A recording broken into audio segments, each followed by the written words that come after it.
just to get started vaping, huh? A-Bay, the new vape system from creators of Zamplebox, changes all of that. A-Bay's hardware blends simplicity with top shelf quality. A-Bay features a super compact battery, high capacity pods that are more than twice the capacity of Juul pods. Did you hear that? More than twice. And they feature ceramic coils so you won't ever get a burnt hit.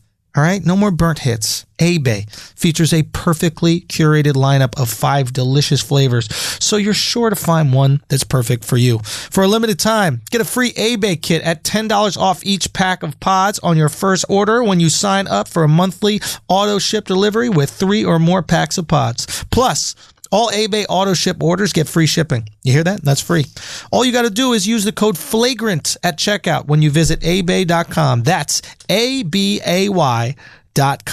Now, let's start the show. What's up, everybody? And welcome to the Flagrant 2 podcast. No easy buckets, analysis by assholes, water cooler commentary for your sports needs. Yo, guys, thank you so much for supporting. I'm going to be in Portland on Wednesday at the Helium Comedy Club. Then Thursday through Saturday, I'm going to be in Sacramento, okay? And then Sunday, I'm going to be in San Jose. Make sure you guys come out to those shows. Also, we are adding another date to the Chicago show. Chicago sold out. We're going to add another show Thursday, October 11th. To the Chicago show, so make sure you come to that. The 12th, the show's sold out. Thank you so much. I believe the 13th, I'm going to be in Milwaukee at some casino doing some shows. I don't know how that's going to go, but come through if you're in Milwaukee. And then Sunday, I'm going to be in Madison, Wisconsin. It's a great comedy club, Comedy on State. Make sure y'all come to that. That's going to be a lot of fun. I actually really love Madison, so come shout out to that. We'll walk in the fucking, what do? They have like a farmer's market. We'll walk in the farmer's market together. I'm going on tour. Me and my boys, the ABDCs, are going on tour. Wednesday we leave. We're gone for 8 days, so I'm not going to be here next week. And then we doing Patreon right after, I think. But anyway, point is, I am not going to be here next week because I have Pittsburgh. September 26th, come through. That's Wednesday, September 26th. September 27th, the Nashville gig at Zany's has been moved. We're going to find a new date for that. So if anybody's bought tickets, you'll get a refund. We're going to find a new date. September 28th and 29th, we're in Huntsville, Alabama at Stand Up Live. September 30th, we're at the Red Clay Comedy Festival in Atlanta. October 3rd, we are at Good Nights Comedy Club in Raleigh. Come through to that, North Carolina. Stand up, shirt off your head, wave around like a helicopter, whatever the fuck P.D. Pablo said. And October 4th at the DC Improv. So you can get tickets at AmericanBornDesis.com, DESIS, AmericanBornDesiComics.com, sorry. So come check us out.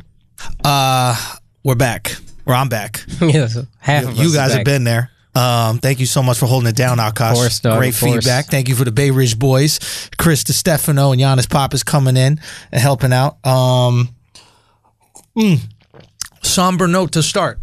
It's bittersweet. It is very. I don't know if it's sweet at all. No, you back. Oh, that's what's sweet. Europe was probably mostly dope.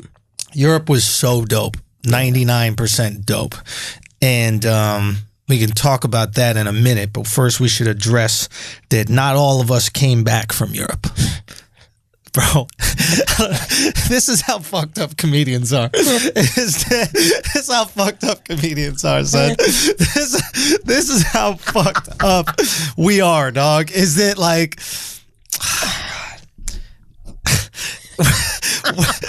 Nah, son, nah. We're not going... Free Alexx, yo! You know what I mean? This is what happens. Something happened to us in our childhood that created this persona that turned tragic events into things that we laugh at instead of cry at. That's probably like... It's 100% what it is. The catalyst, right? Yeah, 100%. It's a way to like cope with it, you know, which is usually good in life when you're by yourself and something bad happens to you and you go, haha, whatever, that's crazy, it happened to me. Yeah. When your friend gets locked up abroad, it's... that's the... Bro, you don't even know. First of all, I just want to say, God, dude, this guy, dude. Okay, I'm trying hard here. So, Alexx is in Sweden still. So he's in.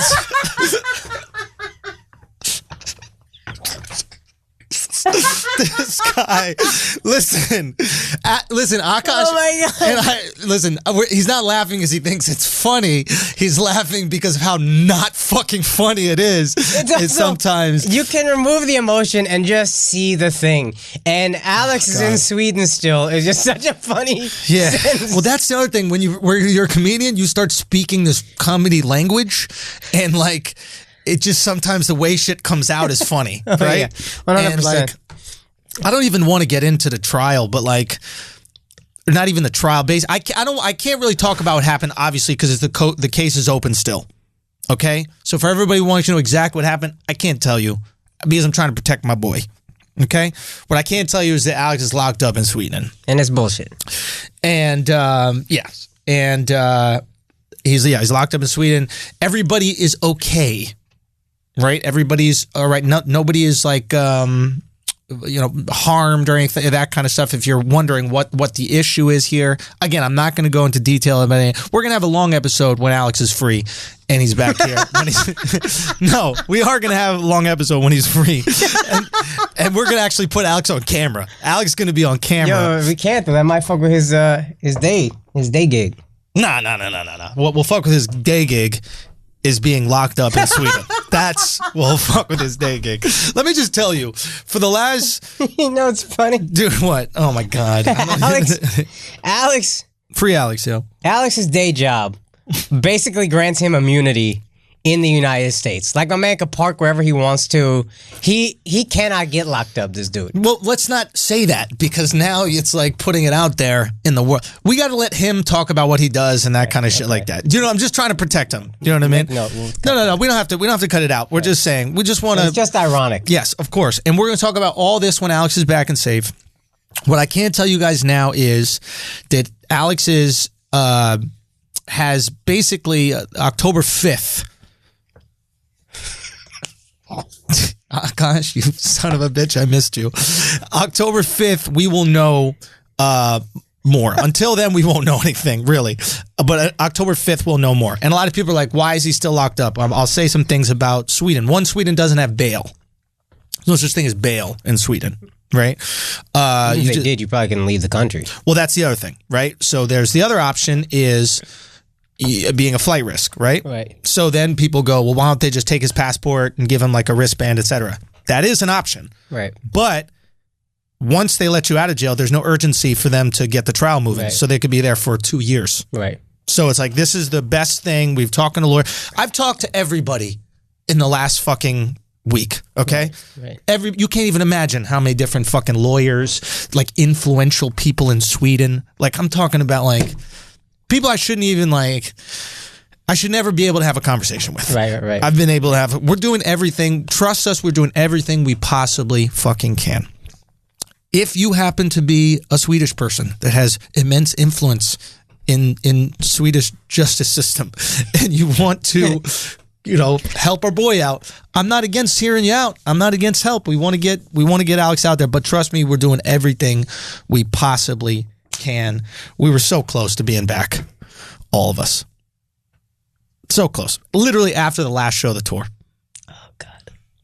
You know what I mean? It was so... I don't want to go into detail. I don't want to say anything about it. But basically, something happened. He gets, locked up. Every cop that I spoke to in Sweden was like, we're telling the prosecutor to drop the charge. It's nothing. It's not a big deal. Like, every cop said that was on the case. Everyone. Prosecutor wouldn't drop it. Every single cop said it. We thought he's out the next day. He ends up being locked up. They're trying to get a case for him. Obviously, I canceled my flight. I'm not going to leave Alexx in Sweden without knowing what's going on, right? We get a trial for Friday. Right? I was going to leave Friday night. I show up to not the trial, like a preliminary hearing. Right. I'm there. They asked me to take the stand. Yeah. Did you need a translator or they spoke English? Son, they spoke Swedish. And then there's a translator there. So she just speaks Swedish. They asked me, I took an oath. Yeah. And shit. And like, describing what's going on, and this is how much of a fucking comedian I am. Like when she asked me to take the oath in Swedish, right? Yeah. You know, that she's swearing to God, and I'm like, am I swearing to Thor? Like who the fuck? Like who the fuck am I swearing to right now? You know, Odin? Like what? Like I had no clue what's going on, but I'm like keeping it together, etc. All right. Trial, that kind of preliminary hearing goes for a while. Missed my flight. Basically, let me tell you some heartbreaking shit. You know, you see in the movies or in TV or anything when a decision is made. Yeah. To detain somebody or keep somebody. Right. And you see the person's face. Oh, fuck. And it's like, first of all, she said the decision in Swedish. Right? So we're just like, what's good? Right. We in, we out. And then they translate it, and then you just see, you know, poor guy break down. Yeah. And it's like fucking heartbreaking seeing that for someone that you fucking care about and love, and you're like, oh shit, and you're just kind of freaking out. I will say that Sweden is known for having amazing jails. Yeah. So his safety should be good, everything like that.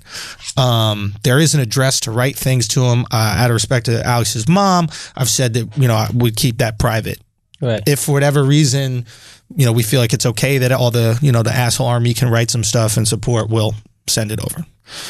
And I'll release that. But for now, let's just respect that we want to get this shit done as quick as possible, and hopefully he'll be back. So now I leave the next day because basically I speak to all these lawyers and all these court officials, etc. And there's nothing that can be done until October 5th.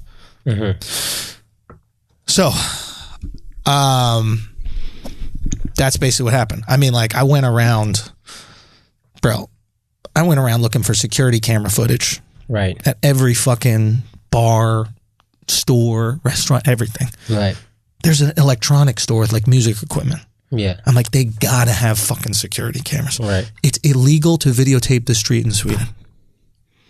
London, you'd have been good. London, they got everything. London, everything. It's a police state. Yeah. London, we're here, all of us right now laughing about it. Yeah. London. Fuck. You know what I'm saying? Yeah. Just have faith. We got this. I hate to start it out on a somber note, but I just know how interested everybody else is in you know, what's going on. I don't even feel comfortable talking about how great the Europe trip was right after that, you know. But I will. So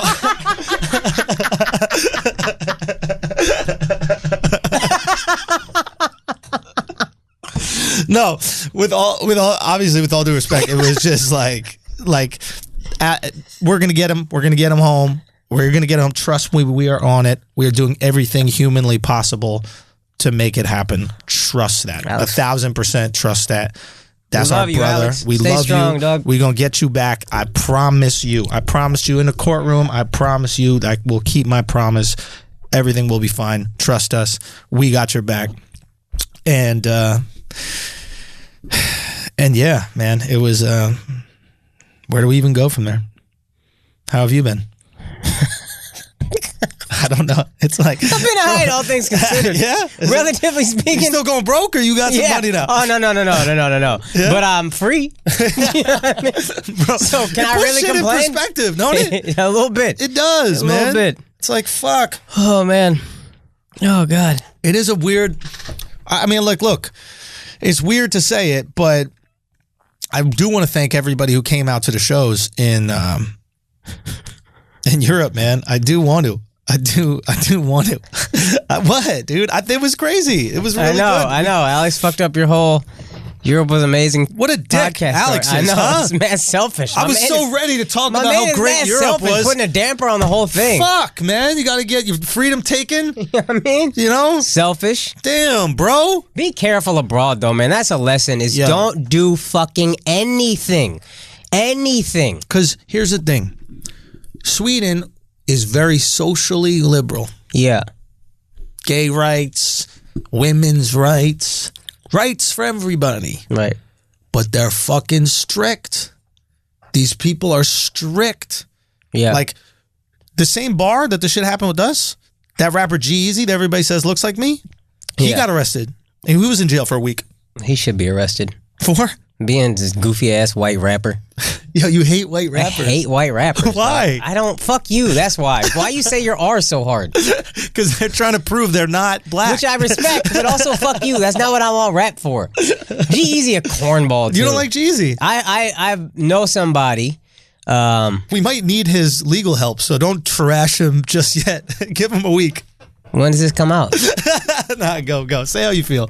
I'm just teasing. Go on. Nah, we're done. We'll talk about Go, G-Eazy no, next say week. it. Don't be a pussy. Go. Well, it's not a pussy. I'm trying to save Alex's life. Yeah, until you just ruined our relationship with the one guy who can get out of jail in Sweden. That's what I'm saying. That's why I stopped talking. No, keep talking. It's already ruined. Go. It's already fucking done. I just heard he has a movement coach to teach him how to move with swag, which I find so fucking corny. I'm trying to think, is he swaggy? A decent authority to it. Is he swaggy? Does he have some swag? I mean, he's a swaggy white dude. He's swaggy for like a trained white guy. You know how like when white people dance, it seems like it's not effortless. It's not. Yeah. It's like you put a lot of. It's like a robot. Like you taught artificial intelligence. Right. That's when white people do like hip hop dancing. Yes. It's like they computed and wrote code for AI. You know what I mean? It's somebody put AI code into white people, and they're like, "I will teach you how to Dougie."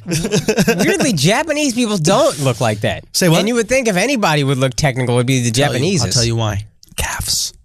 Calves? All about calves. These Asians. They got calves? The first people I would eat. If I had to eat human, like if there was no more food left, right? An Asian's calves. Calves be looking hella triangular. Bro, but they're just filled with meat. You've never seen that at a gym? I guess so. Asian guy, no pecs, nothing. Calves, fucking massive. That's a rotisserie right there. It's not even a question, right? Like if we're on a mountain, remember that? Like that Johnny shit? Drama's wet dream. Fam. Wait, what? Johnny Drama from Entourage? He loved Asian Johnny chicks? Drama wanted calf implants? Oh. Yeah, it was like a whole season. I remember there was an MTV True Life where a guy got calf implants. What a terrible true life that is. Fucking horrible true life. Okay, guys. It's just my taste in TV, but that's fine. No, I'm not saying that that's a terrible episode. True life is fucking crackheads. You know what I mean? Bro. And you gotta have calf implants? That's a unique thing. This is back in the day before bitches were throwing every different material into their body, right? That's fair. Dude getting like male plastic surgery? Yeah, that's true. I can't get plastic surgery as a guy. Yeah. Anyway, point is, they've got these juicy fucking calves, man. Right. I don't know what it is. I think it's the pork in their diet.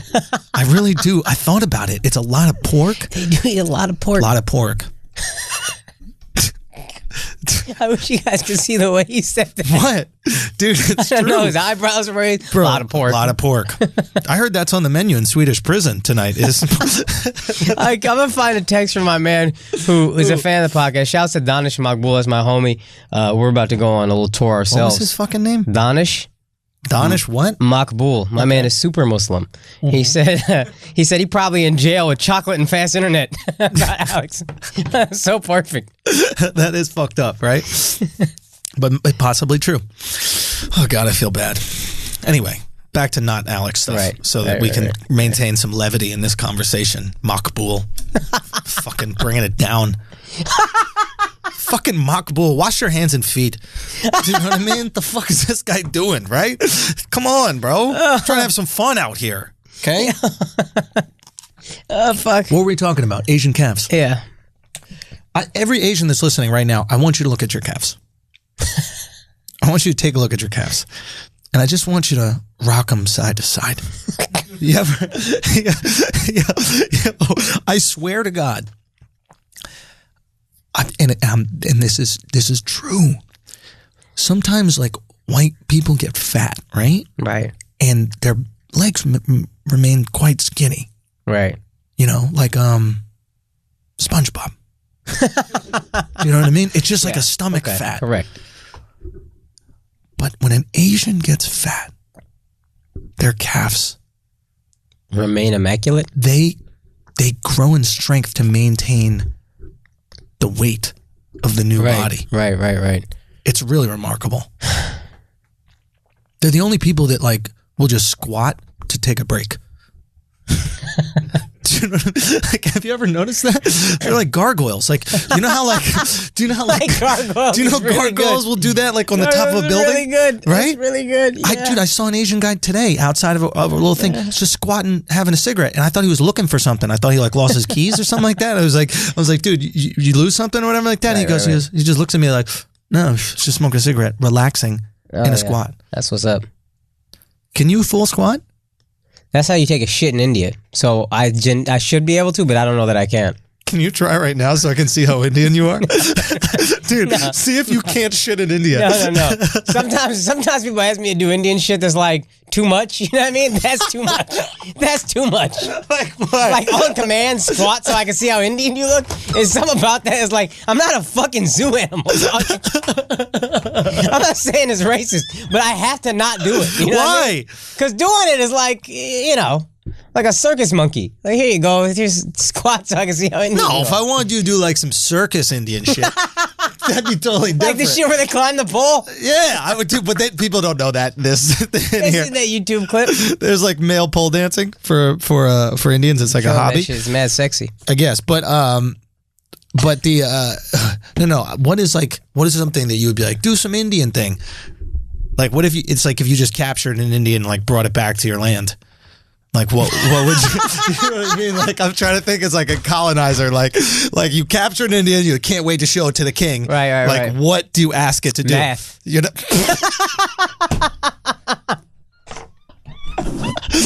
You just got back to England, right? Your Honor, not Your Honor. How do you care? Oh, live the king.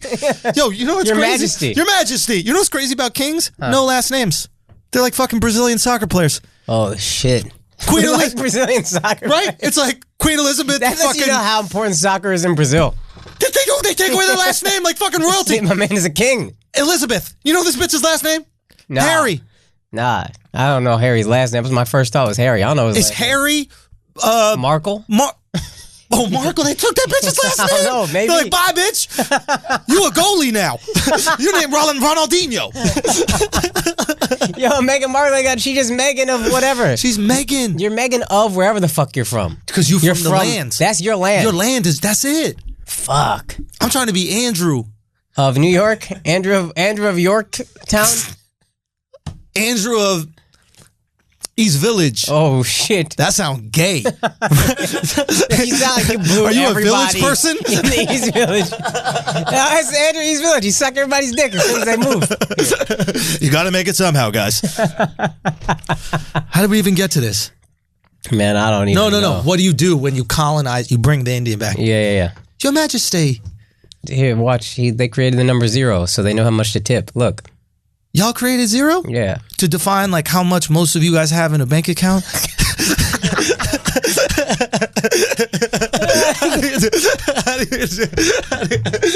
Guys, what's a great way to describe the poverty that we have to deal with every single day? Damn. Nothing. How much did white people leave us with? Nothing. 0.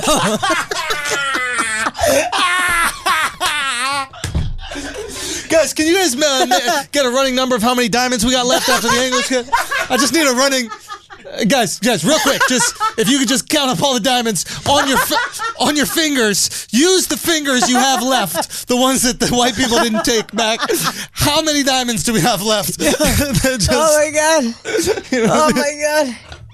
Oh fuck! Yo, that's fucked, right? Oh my god! What would you have? Okay, let's say you captured a white. Right. A white. You just captured a white in the wild. Okay. Right? You're right. You captured like a French. Right. Right. You take him back to India. Yeah. Okay. How do you show him off? How do you show off your white? You should see what this guy could do with bread. Listen. It's my man who can make a sandwich out of anything, a fucking baguette. It's just crazy what this guy's doing with bread. Guys, paninis. Listen, if you didn't think bread was gay, wait till this French guy twists it into his mustache. I don't know why my Indian accent is Italian. Yeah, well, it's whatever. It's hard to do an Indian accent. You don't even do it well. I don't do it great. No, my girl does a hilarious one, which is embarrassing that she's not a comic and she got this great accent. I can't do this shit. Have you ever thought about doing almost a caricature of an Indian accent? Like, you know how some people, like Chappelle never does. Chappelle always sounds like Chappelle doing an accent. Right. It doesn't. You know, there's some people who do imitations and it's like spot on. It sounds, Russell Peters can do spot on Asian, spot on. Excuse me. Chappelle sounds like Chappelle doing an Asian. Right. Have you ever thought about doing like a unique and specific funny Indian accent? I thought about that. You know what? And I also, side note, you know why I don't do a great one is because my mom moved here when she was 14. So she has an Indian accent, but it's like different. It's like morphed. Yeah, there's like times where she almost sounds like Southern with an Indian accent. Yeah. It is, yeah. So it's a little, so I never really learned. If I grew up with one, I think I'd have one. Like if I grew up with like, it was so hot. Like one of those, like my homie Rajiv, his dad was playing golf. He was like, it was so hot. And I was like, oh, if I heard that every day, I would get an Indian accent. But I don't, because my mom's is different. My dad's a little odd. Do you think my mom has a Scottish accent? A little bit. But it's not strong enough. It's not crazy. It's definitely a Scottish accent, but it's not like a crazy, stereotypical Scottish accent. Because my Scottish accent is trash. Yeah. But I can do a lady's one a little bit. And you're good at accents. I'm not good at accents in general. I'm okay. You got a few. Here's the thing. I need like a running start. Like, you know how like... You can't do it on command. Sometimes. Right. But like I never could do an Australian accent. Then I just figured it out. Now I can't do English. It just turns into Australian. Okay, I got you. Right? Like before I could only do English. Right. And then I learned kind of how to do Australian. Mm-hmm. I just go, all right.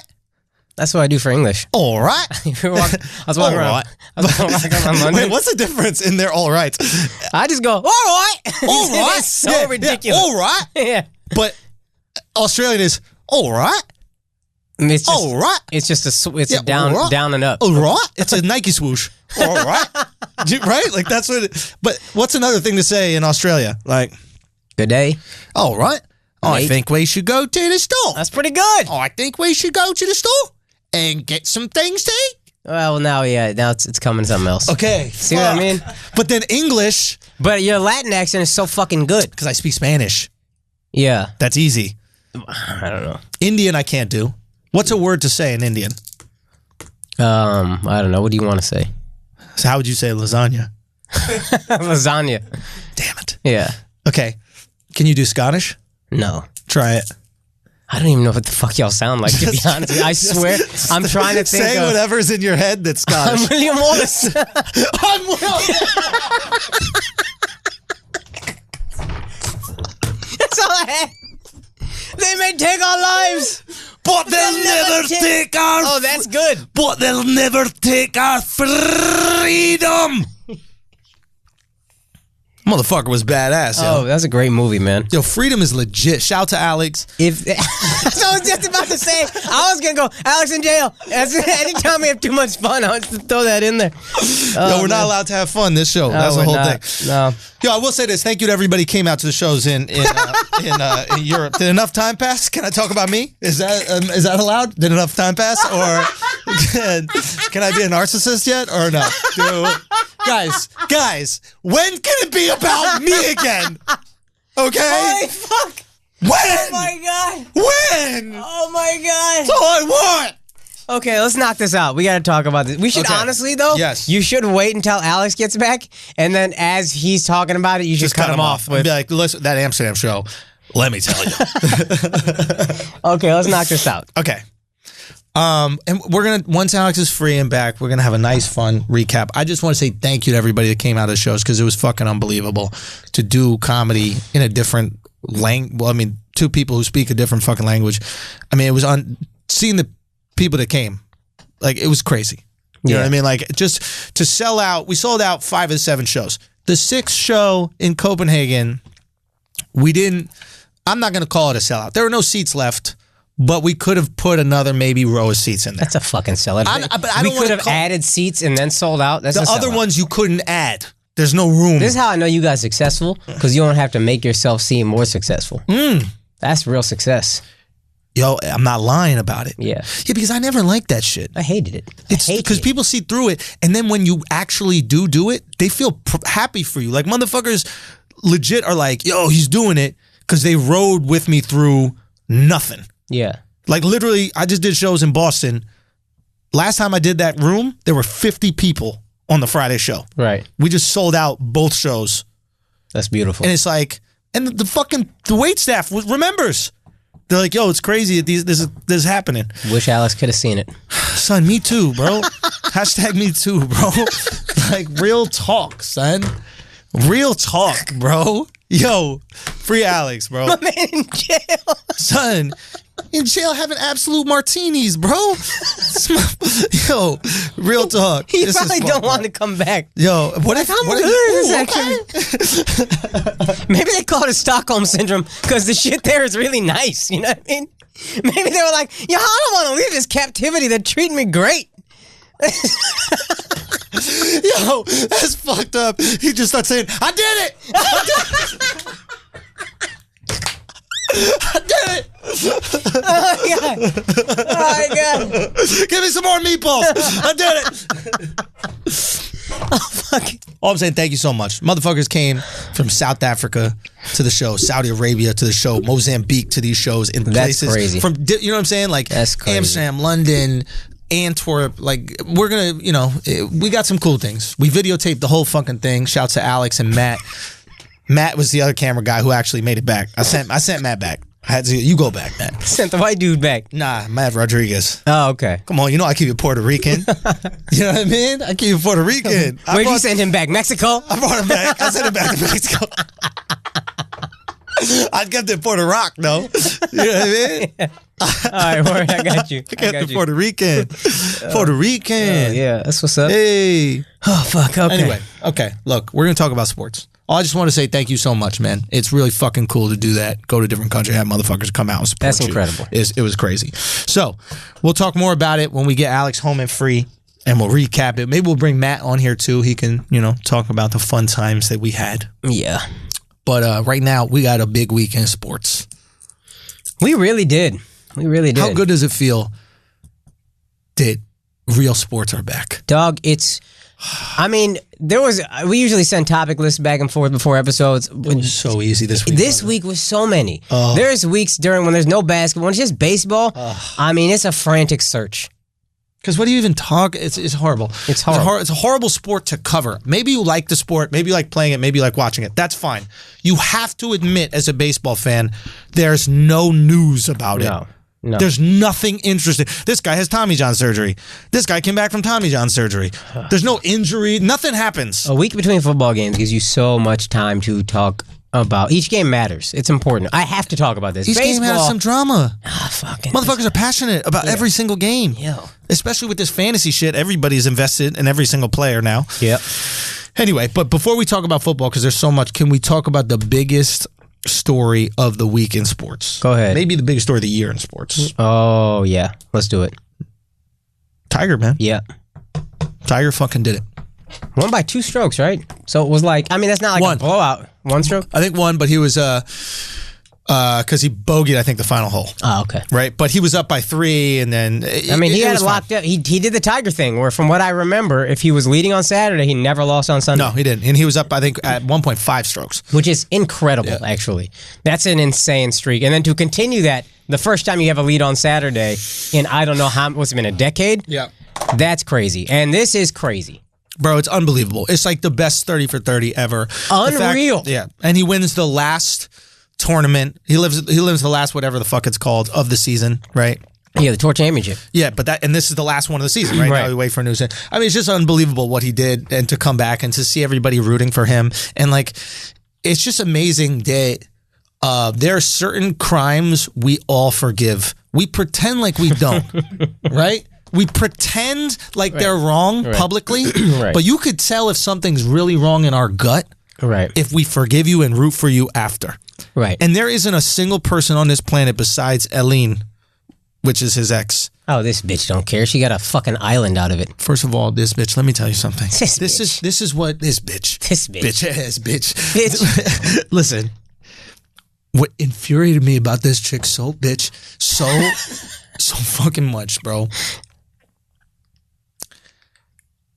She takes a golf club to him after she finds out that he cheated. Which is just cruel often. You took something a man loved and you used it as a weapon against him. I never thought about it. Stupid bitch. Bitch. Evil ass bitch. Evil ass bitch. Trying to ruin him, bitch. Fucking A. More like Elsa. Here's what I'm trying to understand. I get it if you are supporting your boyfriend. Right. As he tries to be a boxer like Conor McGregor or some shit like that, right? Like Conor McGregor's girl held him down. Yep. She's working. He's out there training. He's on fucking welfare and shit like that. But you're holding him down. Yeah. doing everything for him. Yeah. And this motherfucker cheats on you, take a golf club to his fucking head. Right. You're a babysitter, bitch. Bitch, you a nanny. He took you from nanny to millionaire, and you expect fidelity. Bitch. Earn your fidelity. Bitch. Bring something to the table. Bitch. How dare you Bitch. take a golf club Bitch. to this man's car, Bitch. when all you did, Bitch. is held a fucking bottle to the kid. Bitch. Bitch. I swear to God, the arrogant, like, the fact that she thought she deserved, that she was blown away. I mean, this bitch. Like, she was so blown away. Bitch was flabbergasted. She was flabbergasted. Bitch gas were flabbered. That sounds like a last name. Where she from? Fucking Ellen Flabbergasted. Norwegian or whatever the fuck. Get out of here, bitch. All I'm saying Motherfucker is, gave you a normal last name, bitch. Bitch, finally someone could pronounce your name, bitch. Ellen Woods, now where you at? Bitch call herself a model, bitch. You ain't no fucking model, bitch. Bitch, you was in a JCPenney catalog a couple times, bitch. And you know what you worth? That penny, bitch. Okay, that's why you got the job. Bitch. Okay? This girl is the most arrogant girl I've ever heard in my entire life. The fact that she couldn't fathom Akash. She couldn't wrap her head around the idea that Tiger Woods, the greatest golfer in the history of the game of golf, worth $500 million, Bitch. could fuck another woman. Like, the fact that enraged her to the point that let me tell you something. If I'm dating Tiger Woods as a man, and I was dating him. After he's Tiger Woods. If I'm dating him and he cheats on me, right? Bitch. I might be hurt, but I'd understand. I could get over it. I could probably stomach. I could go for an apology. Yeah, you could, bitch. It's just, that always pissed me off. And I just hope, I don't know what I hope. I'm just glad that he came back. I'm glad that it didn't destroy him in the long run. I wasn't a Tiger fan before all that, to be honest. Really? I just found him off-putting. But you see a guy go through enough, and it's like, I think that's the thing, is the crime, once we see a punishment that we feel justifies the crime, then we're good. Right. Like, you see someone suffer enough, you're like, yo, that's enough. He's like forgiven. No one followed Jesus until he was on the cross. That's not true, but... He had 9 dudes. Right? My man had no followers, fam. I think it's 12 apostles, right? He had 12 of them? Son, he had 12, son. No one followed Jesus. My man had 12 guys. The Knicks got 14. Do you know what I mean? Like, you got a playoff squad, that's it. You got a playoff squad, that's it. One shorty. Shorties was not feeling Jesus at all. Shorties really do want to build you up. You know what I mean? Like, when he was Mary walking Magdalene around with... loved Jesus. Say what? Mary Magdalene loved Jesus. She had one shorty, and you could pay her. She was a prostitute. This bitch was looking for lodging. Do you know what I mean? Real talk. Looking for lodging. Right? Nobody was like, Jesus was rolling. Yo, think about this, fam. Think about this, fam. This bitch was looking for lodging. Look, think about this. With all due respect to Jesus, please, free Alex. You know what I mean? But like, yo, all I'm saying is this: when my man had no holes in his hands and feet, when he had no lashings on the back, no cross, nothing. How many? 12? He had a fucking jury. The motherfucker had a jury. That's all. He had a jury of his peers. Okay? The dude was turning water into wine, walking on water. Right? Is more shit? Yeah. What else? Feeding 40 people with one fish or whatever. How you feed 40 people one fish and you don't get none of them? He had followers, dog. Fam, he had That's 12. why they killed him. He had 12, B. My man had 12 legit followers. They put him on the cross. Everybody saw what he went through. Oh my God. He had his tiger moment. You know what I mean?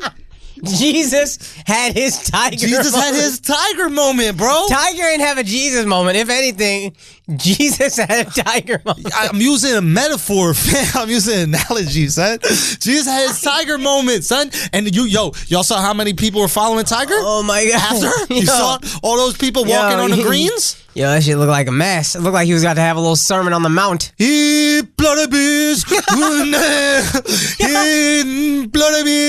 invictus. That's the back of the quarter, fam. Son, I told you that's all I know in Latin, son. Oh, fuck. I know. What? Yo, Alexx in jail. Yo, he's in jail, son. Free. Ahora, libertas, Alexx media. Alexx, libertad. Why we make him sound like the Count? Yo, the Count. How you speak Latin? What accent? I don't know, bro. There's no Latin left. It's a dead language. What? Nobody speaks Latin anymore. That's not true. It's true. Well, I learned it. I learned it in elementary. You didn't learn no fucking elementary I swear school. to God, I learned Latin in elementary. What school did you go to? It's teaching Latin. PS 6, public school 6. You know, I've realized that's a test real New Yorkers give each other. What school did you go to? What school did you go to? Wells Elementary School. Gay.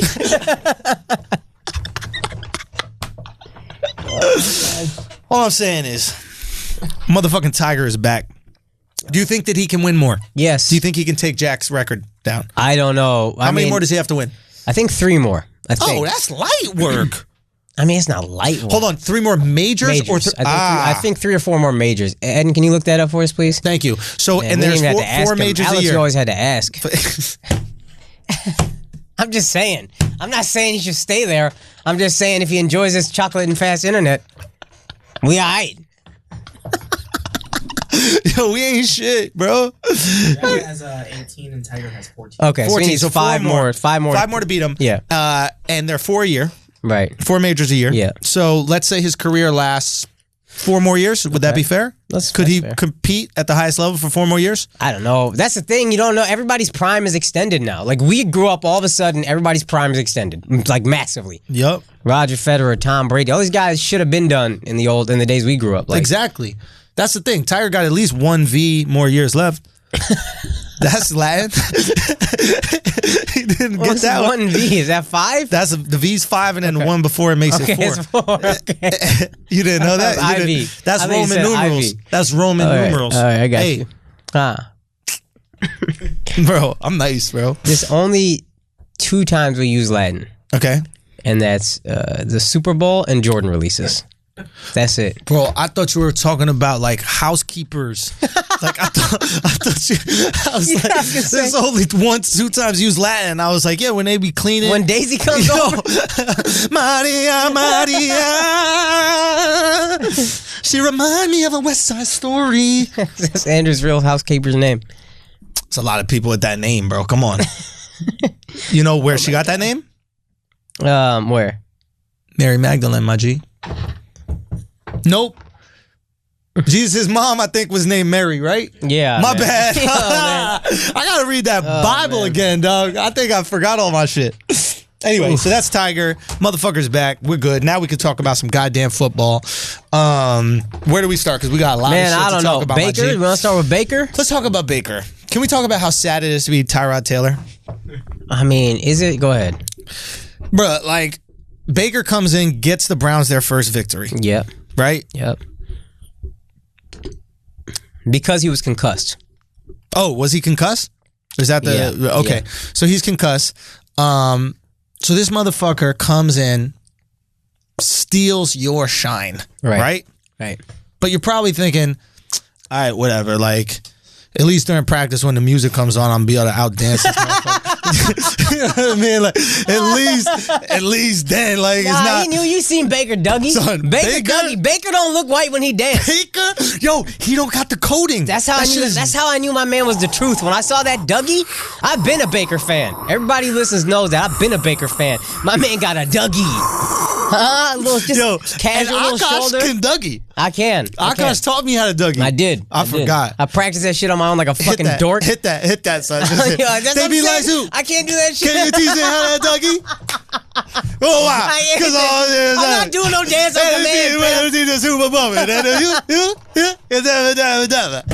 I'm not doing it. Hey,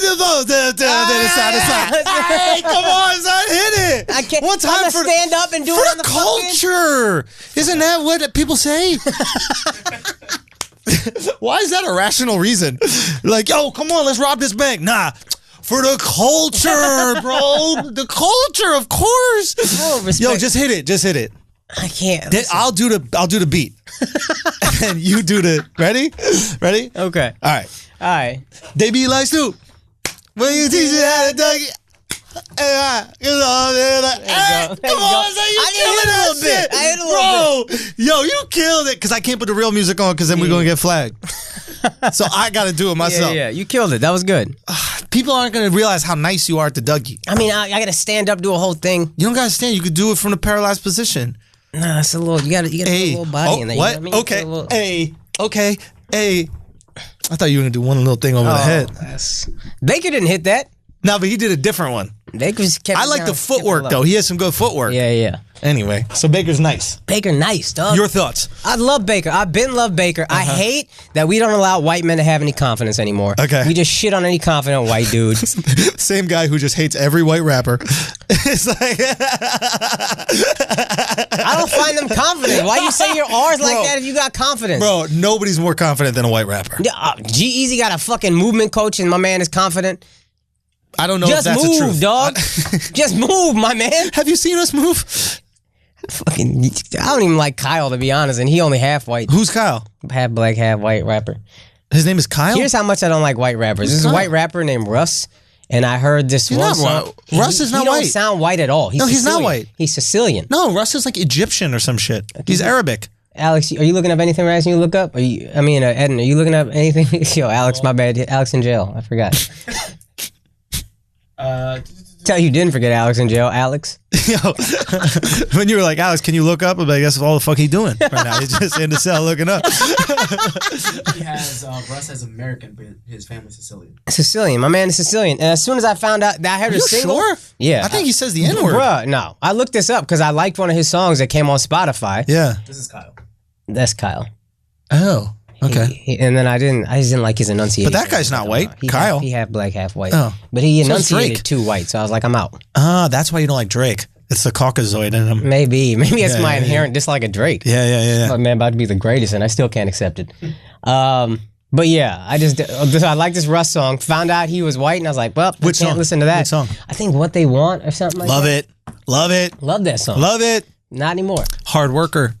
Russ? He inspired me to do the 52 Weeks of Comedy. Really? He put out, this motherfucker earned his shit. Oh. He put out a song a week for like a year or something like that. I don't know how long. And he like self-produced it, self-mastered it, self-made all that shit himself. And then put it out. And when I saw that, because he wasn't getting any shine anywhere, nobody giving love, but this motherfucker was doing work, I was like, well, he's working harder than me. I can't let anybody work harder than me and complain.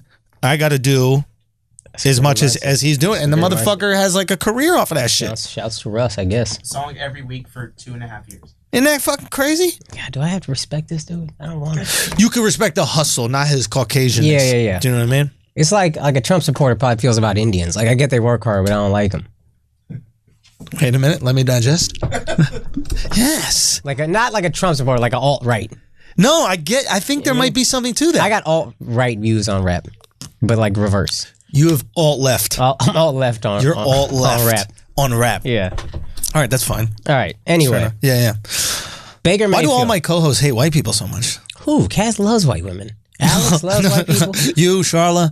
Charlamagne don't hate white people. Charlamagne just caters to black Twitter. All right, go on. So. Yo, black women weren't on Twitter. Charlamagne have a white wife right now.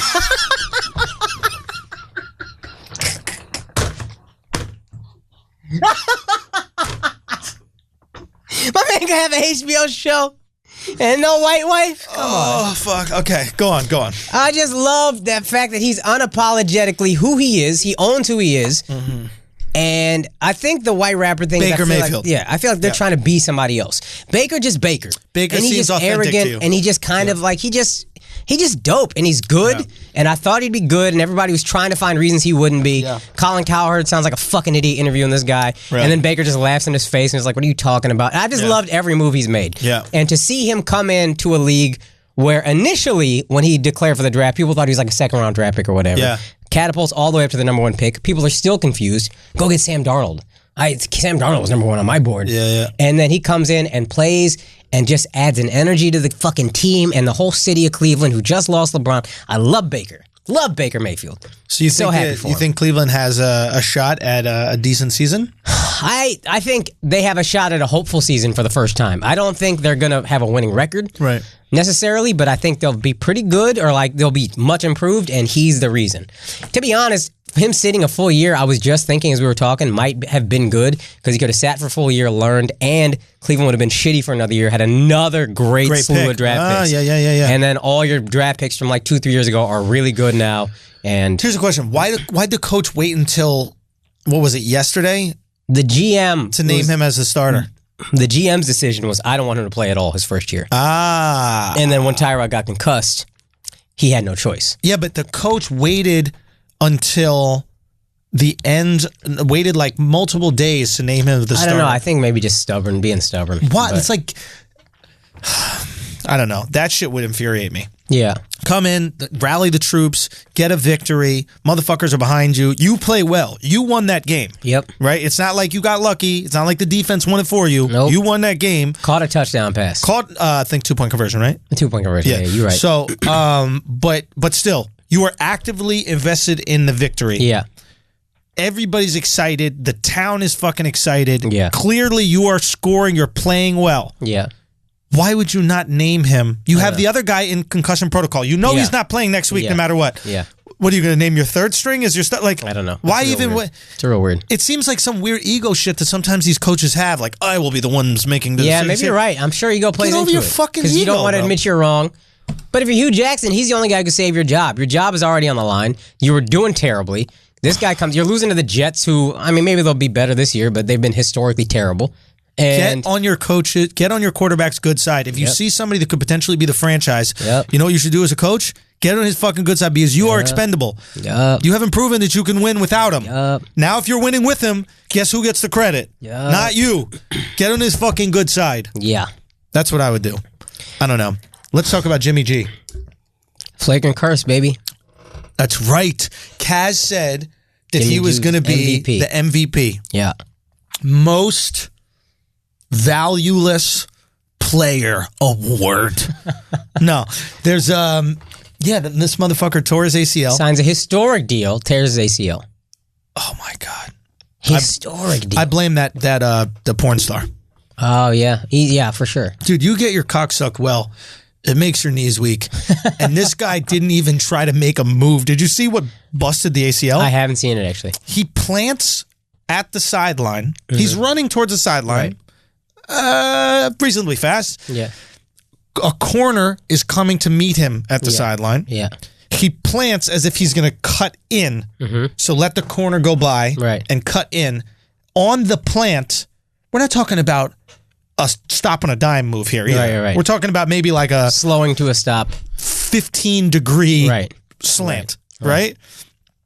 The corner, he plants with that foot, knee buckles, and the corner lights him up. Meanwhile, 40-year-old Drew Brees pulling spin moves. Bro, that was incredible. And his knees are fine. He ain't fucking no porn stars.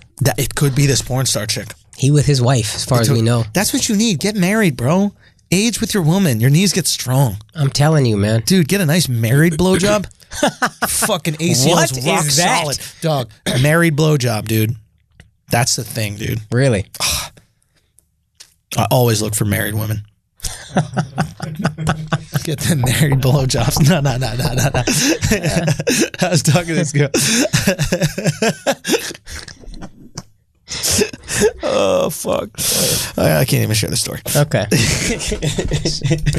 But, that being said, it's a real shame that his knee just buckled. But it's one of those injuries where you're like, was this ready to go? I don't know. I mean, he's so fucking young. How does a quarterback's ACL injuries are you got to see the injury, dude. I'm telling you, it looked like it was ready to go. But ACL injuries, it happens now, Vinny Testaverde was old, but I remember when he was on the Jets years ago. Yeah. I just remember he was kind of running, and then all of a sudden he just rolled over in pain. He's done. And boom, it's done. But that's when I think it's ready to go. Sometimes. Maybe. That's what I'm saying. Like certain guys, like remember when Willis McGahee in college got blasted on the leg that he planted. Right. He was playing for Miami. Yeah. Right? And he plants his leg and then a fucking helmet obliterates his kneecap. Right. Everything. Tears everything. Complete reconstruction. Ends up having a good NFL career. Right. Right? That is an understandable tear. Right. You're a young, athletic, reasonably athletic Right. human. Right. You make a reasonable cut. Nothing crazy. I'm talking about like it was no different than like somebody, an outfielder, running to catch a catch a pop fly, and then deciding to like change the trajectory of his run a little bit. Yeah. Bust down.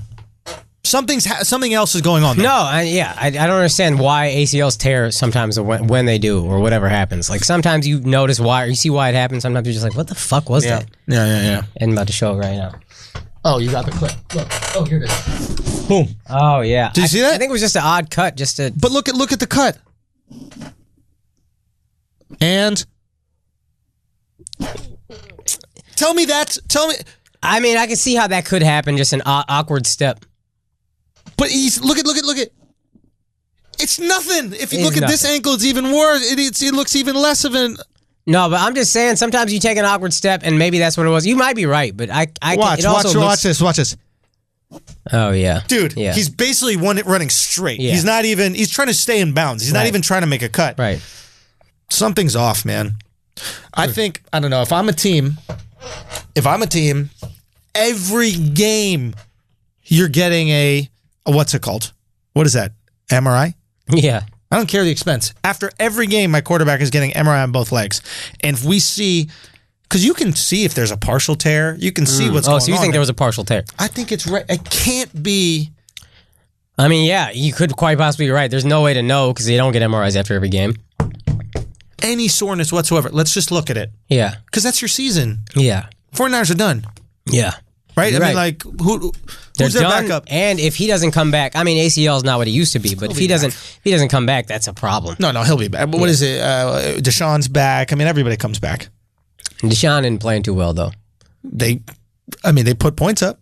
They almost beat the Giants. What was the final? I know they didn't. They haven't really put points up. But it was close. They came back. I mean, they didn't score in the first half, and then they scored like a field goal in the first half, and then all of a sudden the Giants just couldn't get the fucking ball in the end zone in the second half, and they ended up scoring. Yesterday? Yeah. 27 and 22. 22 is not. That's. But I think they did 22 in the second half. And if the game is 27-12 or whatever, 10, then it's quite possible that you're not gonna. Fair enough. Play as a good defense. You're going to set up in the prevent and all that. And it's going to be interesting to see. I'm going to see them next week because they're playing the Cowboys, so I'll see. And the Cowboys are terrible. Fuck the Cowboys. They're not. They're not worth. I'm serious. They're not worth talking about. But I'm just saying, I'll see him next week and see how he looks. What do you think about Patrick Mahomes? This Everybody's sucking this guy's dick. Because it's insane what he's doing. Let me tell you something. Andy Reid is the greatest quarterback coach in the history of football. There has not been a single quarterback that does not flourish under Andy Reid. No, I think he doesn't get enough credit for that. I can't name a single coach. Yeah. He's the Amber Rose of quarterback coaches. You know how like Amber can take somebody, dab. Yeah, that's how I do it. He's into a dab. That's the way to do it. So Amber can take a no name, it could be rapper, it could be pseudo celebrity or anything, and then make him a legitimate famous person. Yeah. Make you a fucking star. Right. That's what Andy does. It doesn't matter who it was. He convinced us Donovan McNabb was good. He takes Michael Vick's career, completely turns it around. Yep. He does... for like 1 year, to be fair. But then Nick Foles had a great year with Andy Reid. What's his face? Who's now in Miami? Alexx Smith. No, he's in Washington. I mean, Washington. Yeah. Alexx Smith. He had a pretty good year. Alexx Smith was great. I never thought he was good enough. I always thought he was like a pretty game good manager. Yeah. Of course, that was the knock on him. But then you see the season that they put together, and you're like, "Holy shit! Is Alexx Smith a legit quarterback?" So yeah, maybe Andy Reid is being humble, but I was listening to the ticket. Okay. Peter King, SI guy, was on there, and he said a lot of credit needs to be given to Alexx Smith because Andy Reid told him last year. He said what Alexx is doing is really incredible because he's letting Patrick Mahomes sit for a year and teaching him, knowing in 1 year this guy is taking my job. And he wasn't salty about it. He wasn't a dick about it. He didn't not teach him, not help him. Yeah. He was incredibly helpful, prepared him for this year. He was just a fucking professional about it. And Andy Reid's quote was, when it's all said and done, Patrick Mahomes is gonna owe Alexx Smith a mansion.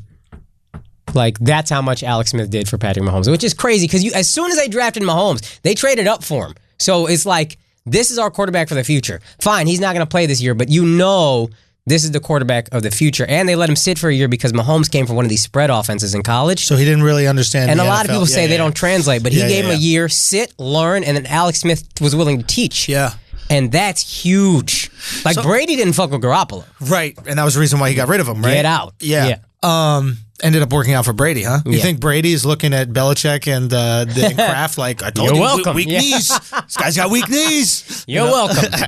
But okay, so that's interesting about Mahomes and Smith, and maybe it's better to have a guy like Alexx Smith teach you. Like, you know how like point guards make great basketball coaches, especially if they're short. Role players make the best coaches. Because role players have limited physical ability, right? Like a Luke Walton type. Right? Yeah. Because they have to use every bit of their intellect to be effective in the game. Right. They can't, there's a certain amount of athleticism. Like at the end of the day, LeBron obviously knows the game. I'm sure he'd be an amazing coach. Right. But at the end of the day, if he wants to just power through somebody and get two, he can do it. Right. A guy like Steph or Kyrie, they have to find sneaky ways to get their shots off. Yeah.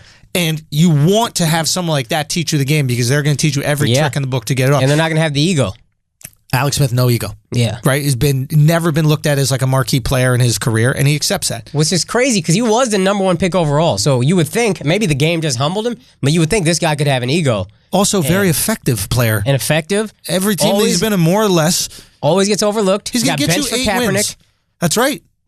Yeah, it's just. But Kaepernick played fucking. And that was, to your point, Harbaugh. Alexx Smith was hurt, and then Harbaugh was like, I think we're just going to go with the hot hand, Kaepernick. Yeah. And there was no, he killed the controversy before it started. Yeah. He's like, I'm probably going to go with Kaepernick, which is crazy, and it worked. Yeah. But yeah, that's the thing about Patrick Mahomes that I found interesting is Alexx Smith really helped. And I thought Alexx Smith was just there to leave. Now, do you think it's legit, or do you think this is the Andy Reid bump? Like, you know what? It's like. Remember when players would play with Steve Nash, and then there'd be like another $10 million a year on their contract. Oh yeah. Because he was that good at getting them the ball and that good at putting them in effective scoring positions. Is that what Andy Reid is to quarterbacks? I do think that's part of it. There is a bump, but I also think this guy is legit. And I have not seen enough live action games of his to know whatever, but the stats he's putting up are fucking crazy. 13 TDs in the first 3 games. That's insane. Yeah. Didn't he have 6 against Pittsburgh? I think he had 6 against Pittsburgh. Yeah, he torched them. I mean, I know what they do put you up think 42 happens points. with Bell on Pittsburgh? Because they're accepting trade offers right now for Le'Veon.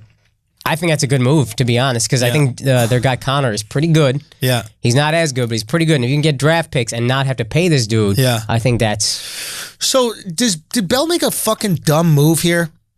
You get 14 mil... I'm trying to do the math, right? You're not going to get nobody in the NFL gets more than 2 or 3 years guaranteed, right? Especially not a running back. They say, from what I read, they're all 3-year contracts at the end of the day. Right. And most of them, you're not even going to get the third. You're going to get restructured in the third. Well, they'll give you like 5, 6, but 3, you're... Well, restructure, they'll give you more money up front. So restructure is good for players. Sure. But a 3-year contract. A restructure ends up being a fucking franchise tag, basically. Yeah. Right? Okay. So this is what I'm thinking. Yeah.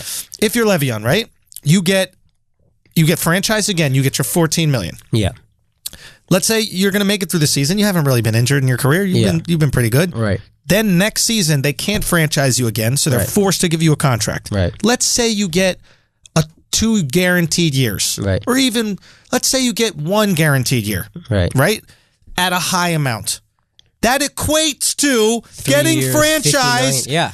It's the same fucking thing. And now you get to run behind a solid offensive line. You're going to end up getting traded to some bullshit fucking team. Yep. You're not going to be as productive. And guess what's going to happen next year?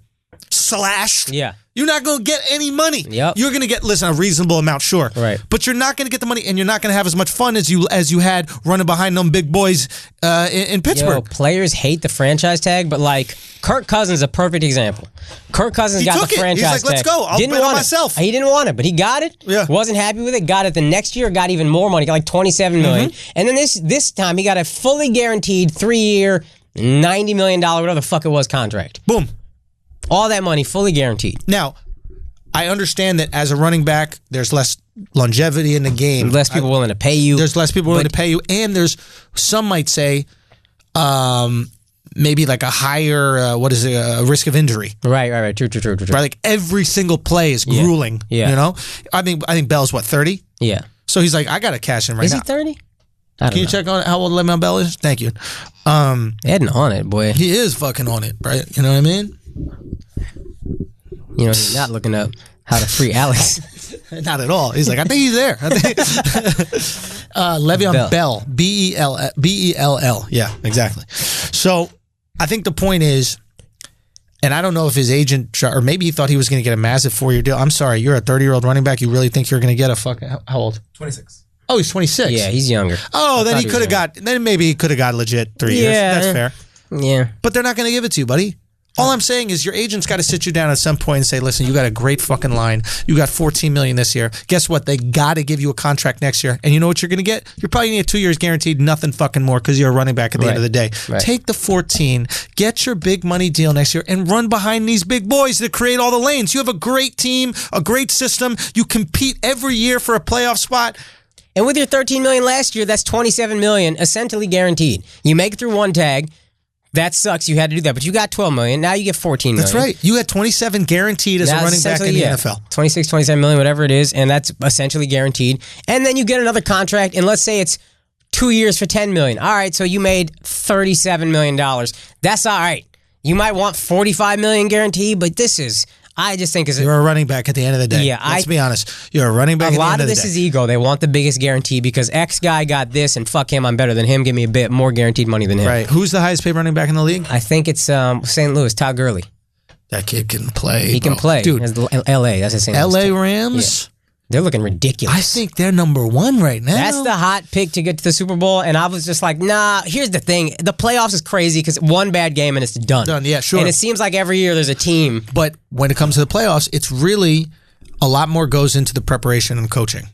Oh, McVay is a fucking genius. He's autistic. He's Rain Man. This guy's Rain Man. Did you see them interview? Yes. Lefko and Sims and Lefko. They were interviewing. They were asking him what happened at. Did you see this clip? Yes. Did I send it around? No, I wanted to clip this. I wanted to send this to you, bro. If any of you guys are listening, you guys go and check it out. You just want to see what a fucking waste of a great mind.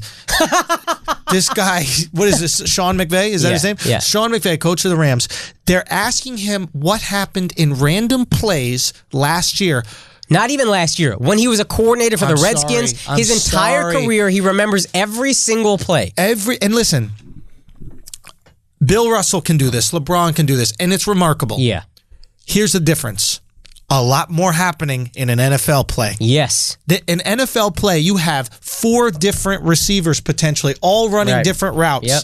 Right? This guy's calling out everybody's fucking route, blocking on the play. It's insane. It was, and I'm like, this guy should be making rockets. This guy should be doing something pretty. He should be Elon working Musk. at fucking Google. We have Elon Musk getting CTE every day with these fucking bozos. This guy could be changing the fucking world. That's the problem with America. We love sports so much that all our geniuses end up coaching football. Oh, yeah. Right? Belichick should be a fucking genius somewhere. Oh, yeah. He should be working for Google. We got to get these South Africans with their goofy fucking accents to come over here and make fucking tunnels underneath L.A. We got Sean McVay. Fuck. He can make a fucking tunnel.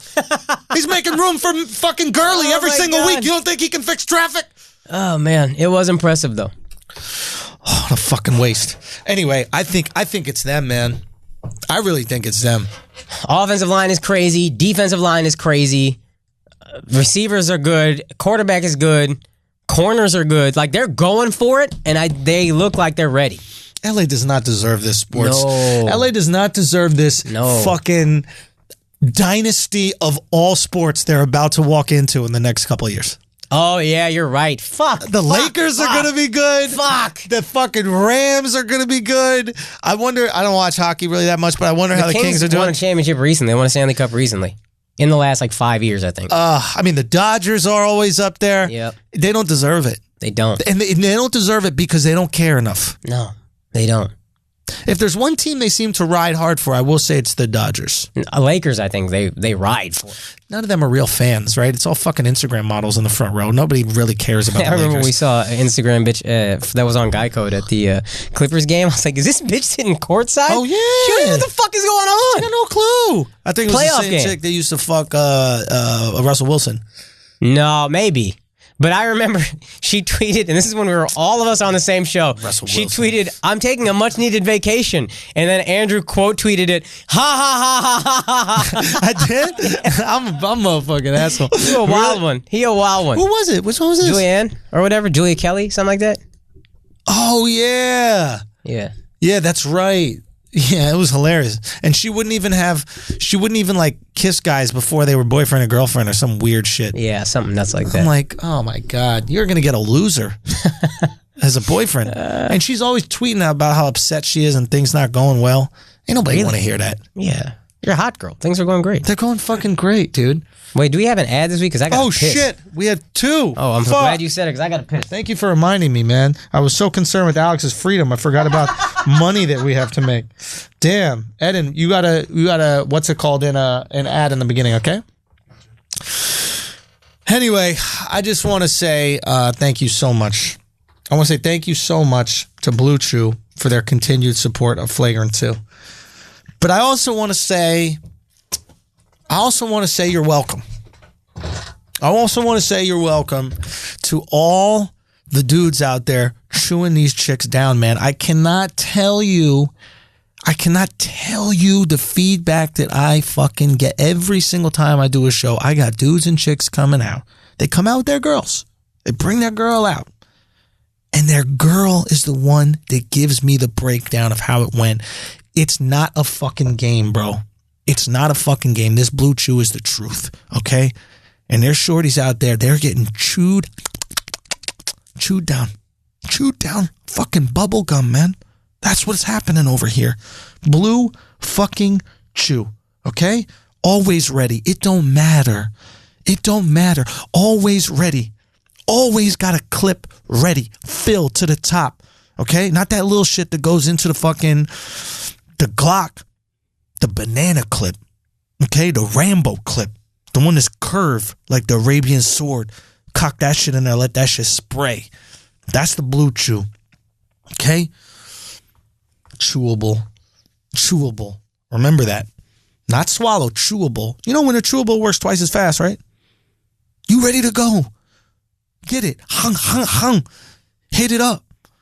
Okay, if you want to know the real Blue Chew method, I'm not going to lie, this is the trick. You take it right before you have sex with a girl and then disappoint her. You come as fast as you fucking can.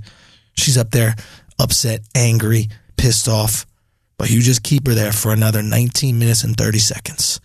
And when that shit starts to rise, all I got to say is, she dies, bro. Handle your business. You go out there, you handle your business. The truth is the truth. All right? Blue Chew, I just want to say it's made in the USA and it's shipped direct. I know all my people out there in Europe. Blue Chew, y'all got to get on this. You got to find a way to get these people in Europe some chew, man, because they were asking for it when I was out there on the tour. They were all, yo, bring some chew for us. And I'm like, I don't know if I could just bring fucking prescription shit and hand it out to people. I get in trouble out there. All I'm saying is you got to find a way to get out to Europe because they were asking for it. They wanted it as well. The shorties were asking, find a way. Me and my boyfriend want to try it. All I'm saying is right now we got a special deal. You visit bluechew.com. You get your first shipment free when you use our special promo code FLAGRANT. Okay? All you're paying is $5 in shipping. That's Blue Chew, BLUCHEU.com. Promo code is FLAGRANT. You get to try it for free. Okay? Blue Chew, the better, cheaper, faster choice. I'm telling you, you go handle your business. I already know the whole asshole army has tried it. I already know it. And shorties, don't have a fucking ego about this. Have not heard a bad review yet. Shorties do not get yeah, exactly. There's none. Don't have a fucking ego about this. A lot of girls like, oh my God, he doesn't need this. Of course we don't need it. Of course we don't fucking need it. We're men, okay? Can come whenever we want. This is for you, okay? It is for you. Give you the best goddamn time of your life, all right, lady assholes? So release that ego. Get rid of it. The chew is for you. Order some chew. Order for your man. That's a birthday present right there. And y'all go to fucking town. I need some more chew testimonials. Yeah. Right? We need some more chew testimonials. All right. I'm going to need y'all to DM me, especially the ladies, and let us know how that fucking shit went. All right, fellas, get your girl to DM. Chew-testimonials. Get us some chew-testimonials or whatever that shit is. We're not good at making those words, but we got to make it happen. All right. Let's get back to the show. Akash. Yeah. Okay. Vontae Davis. We didn't talk about that last week. Guy basically quits at halftime. Yeah.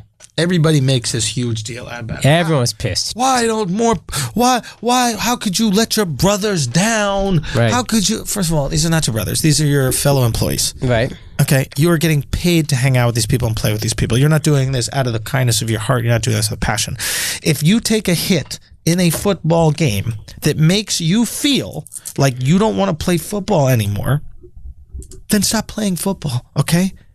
You have a responsibility to your real family, right, which is your wife and kids, right, to be around for the rest of their lives. In my opinion, if you take a hit that makes you feel like you will not be able to see them graduate, that you will forget important moments in their life. I don't know why I said life like that. I was going to say lives or life, and it was the middle. Sounded like Borat. I did. And their life. My wife. Sit the fuck down. Stop playing the game. You got millions of dollars in the bank account. Stop playing the game. Your family's more important. I don't knock this guy in the fucking least. I don't like it. You could finish the half. It is halftime. There are 8 more possessions for you to get through. Yep. And you're a cornerback. You're not taking wild punishment. You can just finish the half, or go to the coach and be like, Coach, I took a real bad hit. I don't feel good, but like some injury, make up a fucking injury even, and then in the week say, hey guys, I can't play. So this game. Because I don't know that he said it was a brutal hit that made him question everything. What was it? What was his? He hasn't really. I don't know that he's spoken out about it. It had to be. It had to be something physical. He's also. I don't have specific examples, but I've always known Vontae Davis to be kind of like an odd dude. Yeah. I remember. I think there was a Hard Knocks, and he was on the team that they were covering, and I was like, this dude just seemed weird. Huh. So you don't think it had anything to do with like the danger of the game? If that's what I am forgiving of, and I don't think you have to play the rest of the half. Like I agree you could go about it better. I agree you could go to the coach and be like, listen, I took a hit and it's fucking scaring me. What's going on? I need to sit down for the rest of the half, and then you could break the news to the rest of the players, and they'd probably respect that better. I think the way he went about it. Nobody cared if you retired on Wednesday. It would have been kind of a thing. Right. But whatever, that's happened. And also motherfuckers have taken big hits. They know when your head's rattled, they're going to understand what you're going through. Yeah. You got and once you say, I got a family, I got to be good to take care of them, and that shit really scared me. People will back off of that. Boom. Nobody's going to say that you're a shitty family member or whatever, or head of the household. Right. But the idea that this idea that's going around, you let your brothers down. I get you. I guess you got to subscribe to this lie. You let your homies down. How about that? Are they your homies? Some of them, for sure. Are they? You play cornerback. You have one homie, the safety. Right? Like, you are so isolated from everybody else on that team. The running back's your homie. Is he really? The offensive lineman is your homie. Is he really? Yeah. No. He's not your homie. They're not their homie. I mean, a team, it's a team. I'm sure you're spending a lot of time together. Right. What are they asking for? Oh, okay, that's fine. So, okay, fair enough. It's a team. You're spending a lot of time together. That's fine. But you're not really reliant on each other, right? It's different in basketball where every play is dependent on all these people and you're intermingling with them in every fucking play. Right. Corner.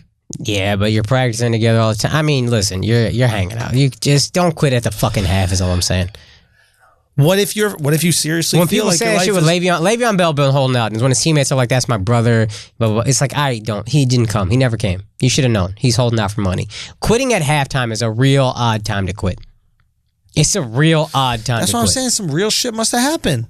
I mean, yeah, but he also, I don't know him to be this super hard working, love the game. Like if again, I'm a Cowboys fan, so I know him, but Sean Lee, the linebacker, he stays getting nicked up. But also, we just know him, and maybe it's because he's white, and white players get this, like, he's not athletic, so he must love the game reputation, which is odd.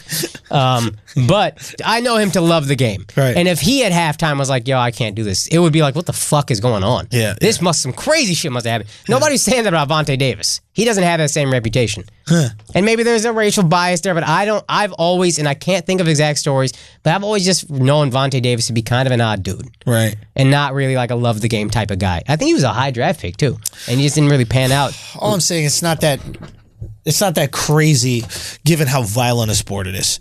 If it was basketball and you quit during halftime, I'm like, what the fuck is wrong with you, you idiot? Just play the rest of the half. Right. There's no chance that anything physically wrong could happen to you. Maybe you get an elbow.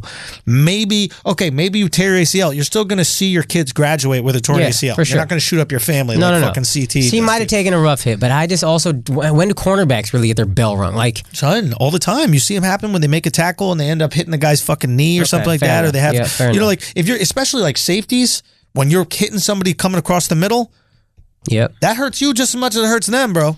Yeah, I don't know. I don't think it's like a concussion thing. Fair enough. If it's not, it's odd. If it's assholes, not, it's holler odd. at us. Let us know. Yeah, if we fucked up. Is there anything else in football? Last thing I could think of is the roughing the passer thing. It's gotten out of control, but it's out of control. What are you going to do? They're trying to clean up the game. They don't know how. They keep fucking up. It's a dirty game. It's a dirty game. A couple horrible calls last week. Somebody, I think, tore his ACL and said it was because he was trying to not get the roughing the passer call. And he had to contort his body in such an odd way that he tore his ACL. Yeah, the Clay Matthews was the one that was absurd. Yeah. Like, that was absurd. Yeah. Clay Matthews tackles a guy, goes on top of him. I guess that was the issue. They say you can't put your full body weight on somebody or something. How do you tackle him? Yeah, it's like an odd thing, man. And also, especially when you're a lineman, it is a fraction of a second that you have to wrap someone up. Yeah. You're not thinking that fraction of a second, let me tackle him from the side and bring him down. If you get an opportunity at him, you snatch. Simple as that. Clay Matthews a linebacker, but same idea. You're coming full speed. You got to sack. You're trying to sack a quarterback. That's a split. You got to just knowing he's released a ball. I got to pull up. That's already hard. But then if you still got the ball in his hands and you dive at him, I mean, you're not just trying to make a play. Yeah. It's idiotic. They're going to change it, I think. But they can't keep going like this. Right. Let's talk some basketball. Thank God. Thank fucking. That was homework for Andrew. Ugh. Football, so much. Motherfuckers know so much about it too and care so much. I just like watching the games, man. That's how you are with basketball, though, and that's how I'm like you with basketball. Like, I love basketball, but I just want to watch. I don't know X's and O's. I don't know. I actually on purpose listened to a bunch of games on my way home from the Boston gig, just so I could know what the fuck was going on this week. And like, I know something is different. I was like, something is different. Yeah, because I think a couple weeks I just embarrassed myself. I just knew absolutely nothing about the fucking game. I was like, let me at least get some information. Man. Okay, basketball. Joel Embiid, sorry. So much to talk about. So much to talk about. Joel Embiid is I think an underpaid athlete in this league. And what I'm not talking about salary cap. I'm talking about value. You know how like LeBron is the most underpaid player in sports? Yeah, right. Joel Embiid is so important to the branding and the attention of the NBA. Yeah. This guy is the Conor McGregor of the NBA. That's a great way to put it. Right? That's Conor McGregor. Way to put it. And I mentioned Conor just because I saw this press conference between him and this guy, Khabib, I don't know his fucking last name. But Khabib and Conor McGregor's press conference. I would not care about that fight if it's just that quiet motherfucker. Neither would I. Just looking like an assassin, just quiet, staring straight ahead. What are you, a ninja? Say something. He seems like a ninja. Yeah. He does. Yeah. And it's just... But Conor's press conferences are the single most consistently entertaining thing in all of sports. Every press conference. Yeah. Every one. Man does not let down. He kills. He fucking kills. Yeah. It is hard as a stand-up to kill every time you go on stage. Right. There's going to be a crowd that doesn't have it. Yep. There's going to be something that doesn't bounce back. Every fucking time he kills. Yeah. And every fight he delivers. It might not be a victory, but it will be entertaining. Yep. Even the Floyd fight was entertaining. Awesome. Yeah. It was. We all loved it. We couldn't believe that he lasted 10 rounds. Yeah. Right? It was an entertaining fight. Every fight with the Diaz brother, entertaining fight. Yeah. Nate, I'm watching Embiid in a press conference. Right. And this guy, no matter what you fucking ask him about, is going to give you a hilarious response that he can back up on the court. Yep. They asked him about Ayton. He's like, oh, he's about to get his ass bust. Yeah. Right? That's what he said. He's about to get his ass kicked in the league. He's given Jalen Ramsey responses. Oh, it's great. It makes it entertaining because it fuels the rivalry shit that football has and basketball doesn't really. Yeah. right? Football has these ingrained rivals. You hate the Giants. Right. You hate the Eagles. Fucking hate the Eagles. Like there's all, and for no reason you hate them. I mean, yes, maybe a reason, but you know what I'm saying? It's like. There's no basketball team. Just the team. I don't give a fuck who's on it. The Knicks and the Heat The for Lakers, a little while. Kinda. Boom. Maybe for you, Miami, there was some beef, right? Like, but it's not even that much. Like Lakers, Celtics, they had it. Yeah. For a while. Yeah. Right? But rivalries don't really exist, especially with players flopping all over the place. And the players are so close in the NBA. They're buddies. It's buddy. And Right. fine. And so all these guys came up in the AAU, right? Yeah. Embiid was fucking grabbing rice when it came down from helicopters, right, in Africa somewhere. Do you know what I mean? So he didn't have the my God. opportunity Yeah. to fucking develop these maybe close buddy friendships ever since they're 11 years old, like all these guys, right? Yeah. I love it. Be the anti-hero. Be the Joker.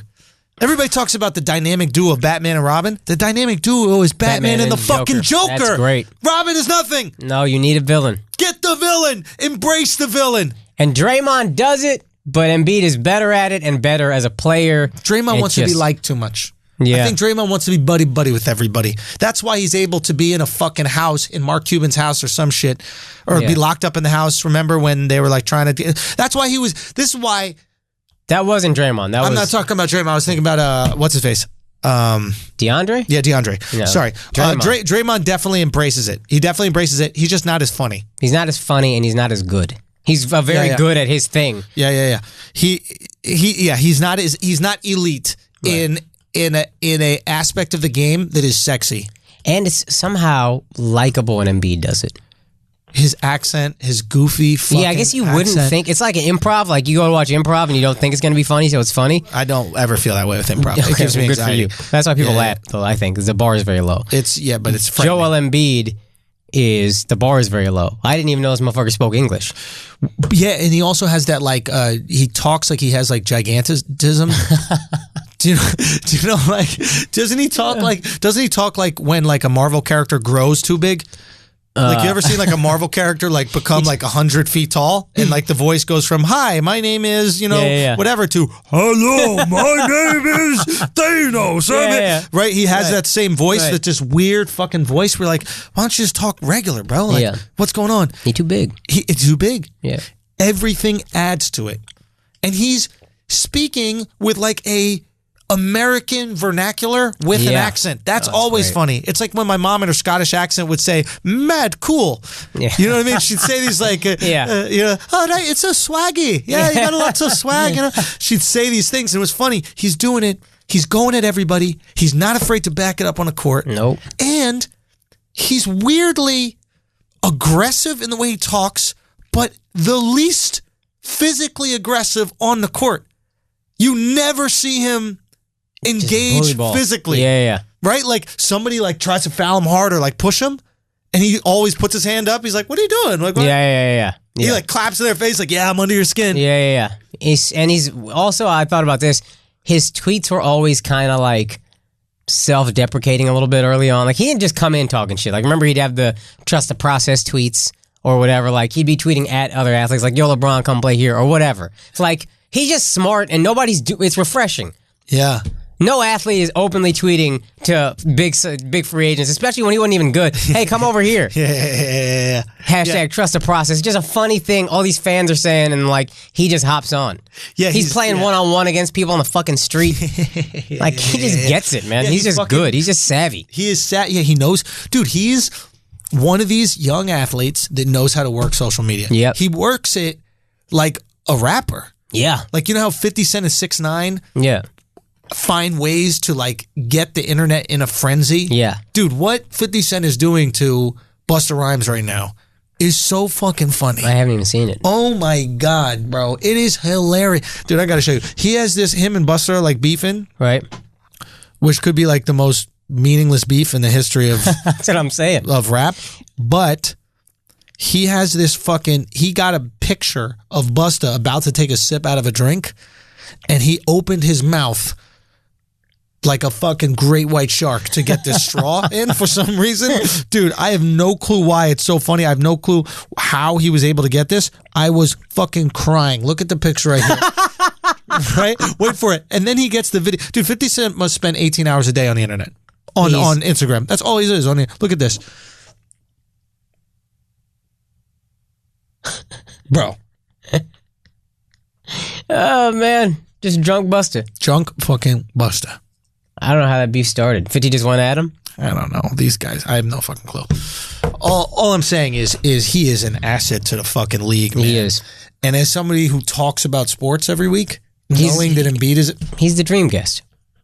We've talked about who's the dream guest. For me, it's Joel Embiid. Because we would get him in so much fucking trouble, bro. Oh, my God. Oh, it'd be so fun. Oh, it would be saucy. It'd be so fun. We need to get him in here. He's the Shaq of this age. Ooh, is he Shaq or Barkley? I think Barkley was more about it. Like, Barkley was just a dude who was himself, and he's ready. Unapologetic. Let's fight. I don't care. Yeah. I'm with whatever. I'll throw you out of a bar window, and then if the judge asks if I regret anything, say I regret we're on the first floor. He didn't do that for social media. He did that for a judge. Wait, he said that? He went to court. He got arrested or in trouble. He beat up a guy, threw him through a bar window in a fight. Judge said, "Do you have any regrets?" And he goes, "I regret that we were on the first floor." That's a great answer. Did he get locked up for that shit? I don't know what he got. He got something. This is back in the day. But that's just a brilliant, phenomenal answer. But that's not for social media. Yeah. That's just Charles Barkley being Charles Barkley. Right. Shaq played the media. He played the game. He knew a little bit. More calculated. Shaq wasn't. He would fight a little bit, but not really. Yeah. Well, when does a 7-footer like Shaq that's 300 pounds ever get tested in real life? You never do. Yeah, Barkley tested him. And what happened? Yeah. You know what I mean? Yeah. It's just a lot of these bigs, like 7-footers, have this incredible confidence because life never gives them lemons. You know what I mean? That shit is lemonade all day. Yeah. Like, nobody's coming up to you and be like, yo, give me your sneakers. Yeah, for sure. Like, the rest of us get robbed. For sure not. 7-footers don't get robbed. Shaq, you just want to be friends with. Hey, Shaq. Yeah. How you doing? Girls want to sleep with him because he's huge. It's just whatever. Like, it's just whatever you want. Your life is made. Yeah. They're hot chicks. Oh, yeah. 7-footers and are basically hot chicks. Yeah, for sure. You won the genetics lotto, just like a hot chick. You really did. Athletes. Well, I think all pro athletes won the genetics lotto, but like those guys in particular. Sure. If you're Deshaun Jackson, nobody knows you're an athlete. Yeah. If you don't walk around with your fucking jersey and helmet. Most boxers. Floyd, if Floyd's not that famous, like if Floyd's not what he is, I don't think it's the reason why Floyd got to wear cowboy boots every fucking day. He got some goofy ass outfit where he's wearing fucking cowboy boots, so people will look at him and go, "Oh, is he somebody?" That's why every small athlete, small person, small everything has a fucking chain, a fur coat. Yep. They're basically screaming, I'm not just short. Right. Like, I'm not a short guy. Hey, I'm somebody important. Right. 7-footers? You ever seen a 7-footer with a chain? What's Shaq's chain look like? Oh, no, that's a good question. It's a good question. Why you got a chain? You're 7 foot. That's a good question. That's your chain. You know what I mean? Even if you're 7 foot and you're not in the NFL, or if you're not in the NBA, or if you're not in any sports league at 7 foot, you're still 7 foot. Yeah. You don't need anything. Yeah. Girls are walking up to you. I've seen this happen. They just walk up and go, What do you do? They're trying to make sense of your 7-footness. The level of appeal you have to have for a woman to walk up to you and talk to you, that's a famous person. That's famous. All fame is just, I want girls to walk up to me and talk to me, so I want to talk to them. Yeah. That's all. That's why we're doing this right now. We're doing this so we don't have to hit on you and get rejected in public. That is the whole point of celebrity, the whole point of fame. That's what every kid dreams of fame. At one point, he was like, either I'm scared to talk to this bitch, or this bitch said no to me. Let me just get famous so I don't have to do this no more. That's why I hate online dating. Oh, yeah. We worked our asses off to get famous enough where women would just walk up to us, and then you fucking nerds developed online dating. And you can't even sleep with them because then you take advantage of a power dynamic or something. Bro, it's infuriating. How's a broke dude get more free pussy than you? Jameel, I have friends who do not have any fame whatsoever, and they get more fucking pussy than I do. A crazier sex life. Jameel out here having fivesomes. Fivesomes. What do the girls look like? Fives. That's a 25, though. I'm saying, it is a crazy thing. Dude, the worst time in history to be famous. Yeah. You're getting Me Too'd if you're famous. Yep. You're getting your old tweets looked back at. Yep. You're constantly under attack, and everybody else is getting pussy thrown at them just through social media and through saying whatever the fuck they want to. So whatever the fuck they want to. I want to start a service. I've told you this, I think. What is that? Whenever someone reports a tweet that someone else had, You suck their dick. Is that the service? that's a pretty good idea, to be honest. Just Can I monetize that? Yeah, you can. No, but somebody, some firm or whatever is like, all right, I'm going to go through all their social media, this person who snitched on you, and I'm going to find some incriminating shit about them, and then I'm going to post it online.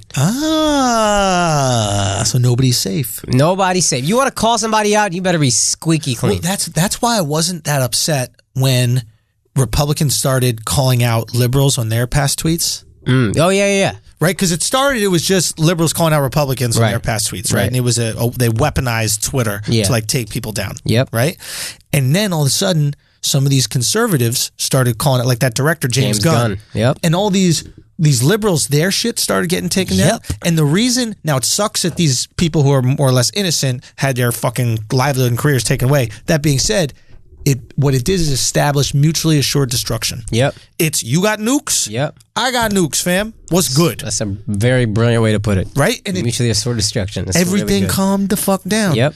If you know that we could play the. Oh no, they're still doing it though. They went at the guys we fuck girls because some shit they said in 2014.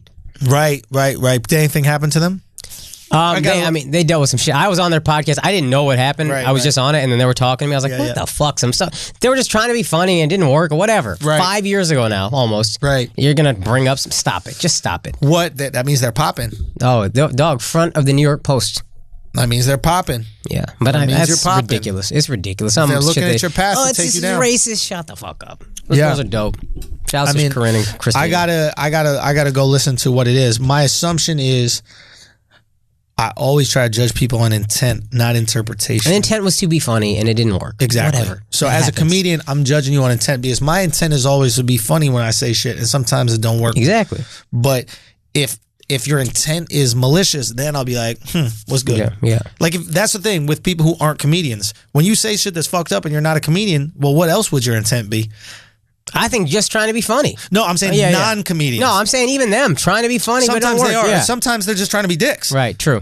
And then it's like, okay, well, I could do that. Right. But my shit, I never claimed to be no fucking messiah. Yeah. Do you know what I mean? I never claimed to do any. I don't want that shit. Very rarely do I take a moral high ground on anything. In public. Yeah. My favorite thing is to knock down people who take moral high ground. Yep. That is my comedy. That is yours too, pretty much. It's a big source of joy for me. Whatever your moral high ground is, I come in here. I am balancing the fucking ecosystem. I really think that's what I'm doing. Real talk. I got a real messiah complex about this Thanos. You know what I mean? There was too many people in the fucking world with too many moral high ground opinions, and I'm coming through like, bye, bitch. Next time Alex says some race shit, you a convict. You a felon. Exactly. I'm over here. Let's go. Snap, snap, snap. Yep. I see you trying to be too good. I see you making these opinions. Mm-hmm. I see you out here trying to Me Too somebody. Oh, really? I see Argento ass bitch. I'll bring Leah over here real quick. Like, talk to him, Leah.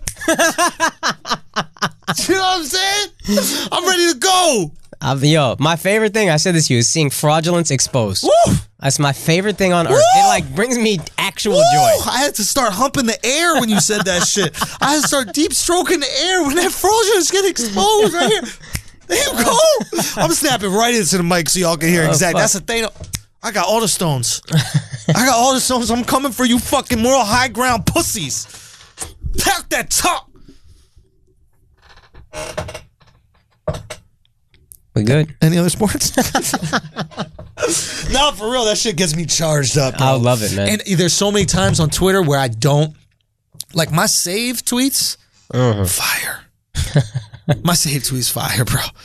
But Twitter's not the platform for the save joints. No. But sometimes when you see these fucking idiots going in like, it's fucking glorious to see this Me Too shit just folding. Yeah. Right? Because now all these women are getting accused of things. Oh, yeah. So now that they're all getting, like that Ozzy Argento, she just tweeted out this guy who accused her.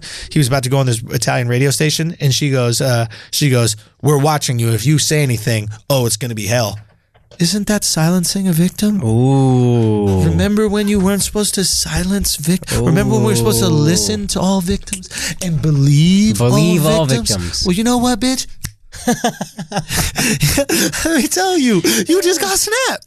You just got Thanos snapped, bro. Real talk. That's it. Stupid bitch. Let's go. Bitch. Yeah. Ho. Damn it. Stinking ass. Yo, bitch. the snap to just make everyone disappear is so dope because it's the least that you could do. Oh, yeah. It's not even a clap. That would involve 2 hands. This is just bye. Yeah. It's so great. Who else should we take down on a moral high ground this week, Akash? Has anybody else been tripping? I thought about something when you were talking, but I can't remember who the fuck it was when you said the Ossie Argento shit.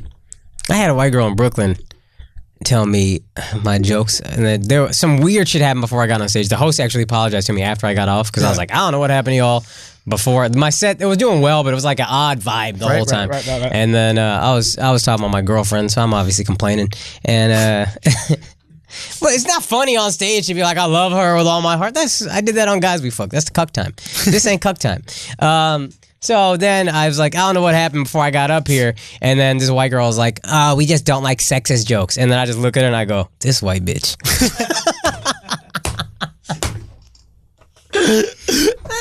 White women are so How'd they entitled. react? First it was uncomfortable and I just kept making fun of her. I was like, in my mind, I was like, you gotta lean in. Like these feminist hoes say, you lean in. I lean in. I identify as a sexist, and I just want everybody to know that. I lean into my sexism. My favorite Neil Brennan joke. Someone goes, someone said, you can't say that, that's racist. And then he goes, it's okay, I'm racist. So, can I guess what this girl's wearing? Let me guess. Do you remember? I don't remember. I don't really. It's fine. Because I've realized the exact woman, because I had a situation in Boston on the second show where I had to bury a girl. I put her in her grave. What'd you say? She was just like, she said, you suck. And then I gave her a chance. Yeah. I just had like a quick little funny response, you know what I mean? Yeah. Like about something. I forget exactly what it is, an orgasm, some shit like that. And then she said, you suck, again later after another joke, you suck. And I just had to fucking body bag her, man. I dug it extra deep, bro. And I wish we recorded the fucking show. I wish we recorded the fucking show. Too bad Alexx wasn't there to record it. I know. That was the problem. Alexx, it's a fuck out of jail so we could capture these moments. This girl, she said something, you suck. And then, you're I was like, what's wrong? She's like, jokes about trans and sexism are not funny, this, that. First of all, every girl that has this same type of heckle is the exact same girl down to the outfit. Get it.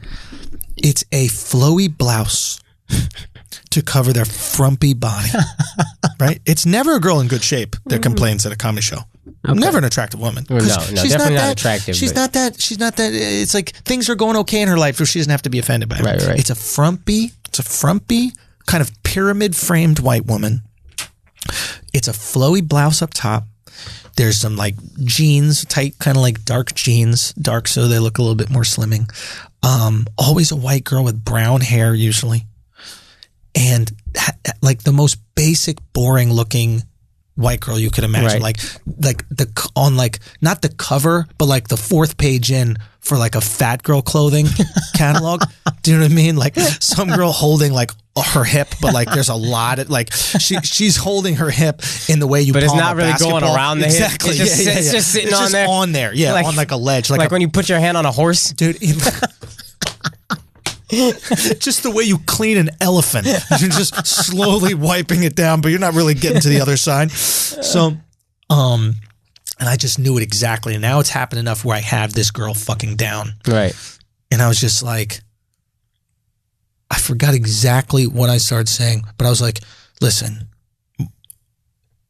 what do you do for a living? And I go, I already know you don't have a real job. I already know mom and dad are paying for everything. Right. Right. Oh, well done. I already know mom and dad are paying for everything. What do you do for this? I have a job. I was like, no, you don't. Mom and dad are paying for everything. Yeah. Right. You know what? There are people here tonight in this crowd They work 60 hours this week at on a dock. Right. Or in a factory. Or in a job they hate. They come here because they need a release. And your feelings are not more important than them. Your feelings mean nothing. Oof. Your feelings are useless. Oof. They mean jack fucking shit. I think I also told her this. She didn't have a high enough IQ to understand comedy. That's great. But I go, just because you feel a certain way, it means nothing. Absolutely nothing. Your feelings mean. I said, you're not going to ruin all these people's nights. The fact that you even felt like your feelings were more important than 300 people's night is absurd. Right. I said, exactly what was that? I forgot exactly what I was saying after that. I go, they go to kick her out. I go, no. You make her stay. She's going to be punished. She's going to sit there and be miserable for the rest of the fucking show. That's what I want. As the rest of us enjoy this shit, I want her to sit there and be punished. That's great. Why? How the fuck? That's great. And then she eventually started to get up and like walk out. But it's the same fucking girl every time. It's a girl who has nothing in her life. Her parents have paid for everything. She has no purpose in her life. So her new purpose becomes the causes of the oppressed.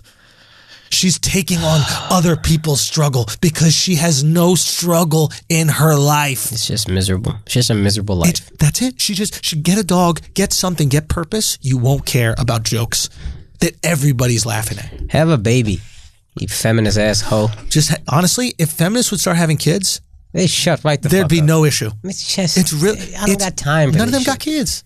Nah, just have some kids. Kids could save us all. Just have some kids. Do what your kids body really is are made the for. only hope we have in the future, bro.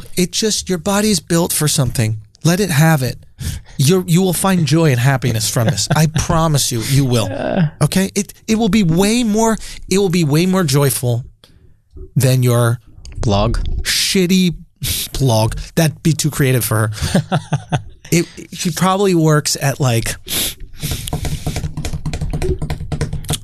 I'm trying to think the exact. What could be like the most boring job? Can you think? Going to comedy shows and getting offended. If she made a living for it, no, she does. I forget exactly, but I'll pinpoint what the jobs are. But definitely not something that makes enough money where she can survive, where her parents still need to like pay her rent or pay her cell phone and that kind of shit. I just can't handle it. It's the same girl every single show. I don't think this girl was dressed frumpy. I think she was skinny, but just white feminists, this idea that white women are the biggest victim, it makes me really nauseated, to be honest. I'm just like, I'm not doing that. And then I think mine wasn't as eloquent as yours, because I just know with a white woman, you just have to out-victim them. I'm a man of color. I don't. Shut that down. I'm a man of color. You're not going to sit here and tell me my shit was easier than yours. My whole family got no money in India because of y'all. Don't act like, the only reason white dudes conquered everything is to shut you up, bitch. You wanted something nice. He was like, all right, let me just kill some motherfuckers and shut this bitch up. I'm going to come home to this loud ass girl. Right? We're looking for some bitches without opinions. We were like, yo, we gave these shorties opinions. They won't stop shutting the fuck up. Let's go to India. Let's go to the new world. That was her response. I said, white women got it the best. We got to go places where men still oppress. We need some gender roles. We fucked up, y'all. What's up with Africa? What's up with India? We out. My God. We out. I think I said that to her. I was like, "Yeah, really act like you got it rougher than minorities. It's weird. You have it the easiest." And then she was like, "No, white men." And I was like, "White men got it rough, man. I don't give a fuck." And then I'm working on this bit about how I actually feel bad for white men. Yeah. And then because these people are so stupid and simple. If you struggle them, they have to back off. Back off. And she just started laughing by the end. Oh yeah. And then I was just like, "You don't like you know how fucking entitled you gotta be to not like one person's joke, and in a room of 100 people watching this guy voice your opinion. You know the level of how good your life had to be. You don't like some shit." And then I said something like, I just thought of it in the moment. It wasn't great. I was like, I don't like knishes. They still sell them on every corner. I'm not going to fucking shut down the food carts because I don't like knishes. She's Tiger Woods' wife. Yeah. The entitlement. Like you felt uncomfortable and you thought the whole world had to bend to your comfort. You thought the comedian on stage had to bend to your comfort. Oh, tell the manager ass bitch. That's why my joke on Twitter was Serena acted like a white girl when she got the fucking tour officials. I just got into it with a girl here, a white girl, who's telling the manager I was rude to her. Oh, yeah, about the waters. Yeah, asking for some water. Get the water. Bitch. We know you don't want to be doing the job you're doing. Don't take that out on you. Yeah, your job is to get water, bitch. Water, bitch. Your job is to look. You see that? How I sound? Thirsty? Your job is to quench thirst. Where's the water? Man. Where's the water? Right there in the door? Yeah, it's right behind the door. Listen, I want you to take your fucking high top Nike wearing ass over. It's always a high top Nike wearing chick. They just think they sneakerheads with some Nike wedges. With some Nike wedges. First of all, there is nothing less attractive than a Nike wedge. It's disgusting. I swear to God, it's disgusting. If there's one thing I agreed on taking a knee on, it is Nike wedges. Let's all get together and take a knee on fucking Nike wedge. We don't need you to be 4 inches taller, bitch. No. I would rather you be 3 inches shorter or 4 inches, whatever the fuck it is, and just wear some normal sneakers. Yo. Why is it every girl that wear Nike wedges got LeBron's walk? I've never seen a single girl with a regular walking straight walk. You know how they got your footprint on the beach and they can find you by following the footprint, right? If you wear Nike wedges, bro, motherfuckers going in different directions. Bam. I go left, you go right. You penguin walking bitch. Look at you out here. Listen, fucking David Attenborough should describe your getaway. Watch as she walks down the beach, waddling like an emperor penguin. That was a good fucking reference. You guys seen March of the Penguins? That was the reference. David Andrew did. It was Attenborough, incredible I just hate reference. That. It's something about those fucking shit. Please, girls, if you're listening right now and you're a lady asshole. Sky highs, is that what they're called? I don't know what they are. Burn 'em. It's like a Nike dunk. Burn 'em. But it's with a wedge. It's disgusting. Honestly, we all support Nike. We're on board with Nike right now. We got you. Please get rid of them shits. Get you some regular ones. Get you some. If you want to wear a heel, sweetheart. Yeah. Stop trying to be comfortable in your heel. It's not both. The heel should be uncomfortable. Okay? I'm not wearing a motherfucking sweatsuit suit. I mean, I'm not wearing a jersey suit to a wedding. I look like a goddamn moron. Come on. Yeah. Come on. Be reasonable here, okay? Your clothes are uncomfortable. Deal with it. That's life for you. Okay? Guess what? When you wear uncomfortable clothes, you get things for free. That's true. Don't be trying to be comfortable and get free shit. That's not how the world works. It's discomfort, free, comfort, pay. That's that. We're not going to fuck the ecosystem up with these goddamn high top comfortable shoes. Do you know what I mean? You ain't getting no free shit wearing a Nike wedge. Extra. It should be extra. You should be fucking extra. It's guacamole. That's what should be. Drink should be extra. Buy a girl a drink and fucking high top shoes and she walks away. Free shit you should get is some flip flops, bitch. Something. Just take your fucking feet out of that ugly ass shoe. You put on some Havaianas. Bitch. Do you know what Havaianas are? Yeah. All right. Yeah, those are the flip flops. I swear to God, wear some fucking high top. Listen, I'm not for. I'd rather a bitch wear K-Swiss than Nike I have wedges. no problem with K-Swiss. K-Swiss. My K-Swiss. It could be whatever you want. Yeah. Okay? I'd rather a girl barefoot. 100%. Real talk? 100% barefoot. On the New York streets? On New York streets, I would rather you walking around barefoot. I can't go that far, but I would rather you walk around barefoot than in high top Nike. They have high top Nikes and your stupid jeans that come down to it. And let me tell you something, ladies. If you try to wear them with a fucking skirt, if you try to wear them with a fucking skirt, oh, they make my calves look good. You're not Asian. Bitch, ain't nobody making it to the calves. We look at the shoe and then look somewhere else. I stop right at the shoe. Yeah. I stop right at the shoe. Dunzo. You double knot them. What are you? A 4? What, you got practice? 4 years old? Double knot, what are you double knotting your fucking shoes for? Take off your fucking shoes. Take off your fucking Nikes. I'm a foot guy. I'd rather you have a bunion from wearing an uncomfortable ass stiletto. Absolutely. Than wear those fucking shoes. I can find cuteness in a bunion. Oh, cute little bunion. I'm not going to lie to you. There was a girl that I was dating. She had a little mustache hair, and that was the issue for me. That was the issue for me. But she was so fucking hot, and she was like a yoga teacher, and like she could control her pussy walls like inside. Like it could grab me. It was like, you know, in the Alien movie where like the little alien comes out of the mouth of the alien. That's what her pussy was like. She had that little alien inside her pussy. Like an octopus catching its prey. Son, I was the prey.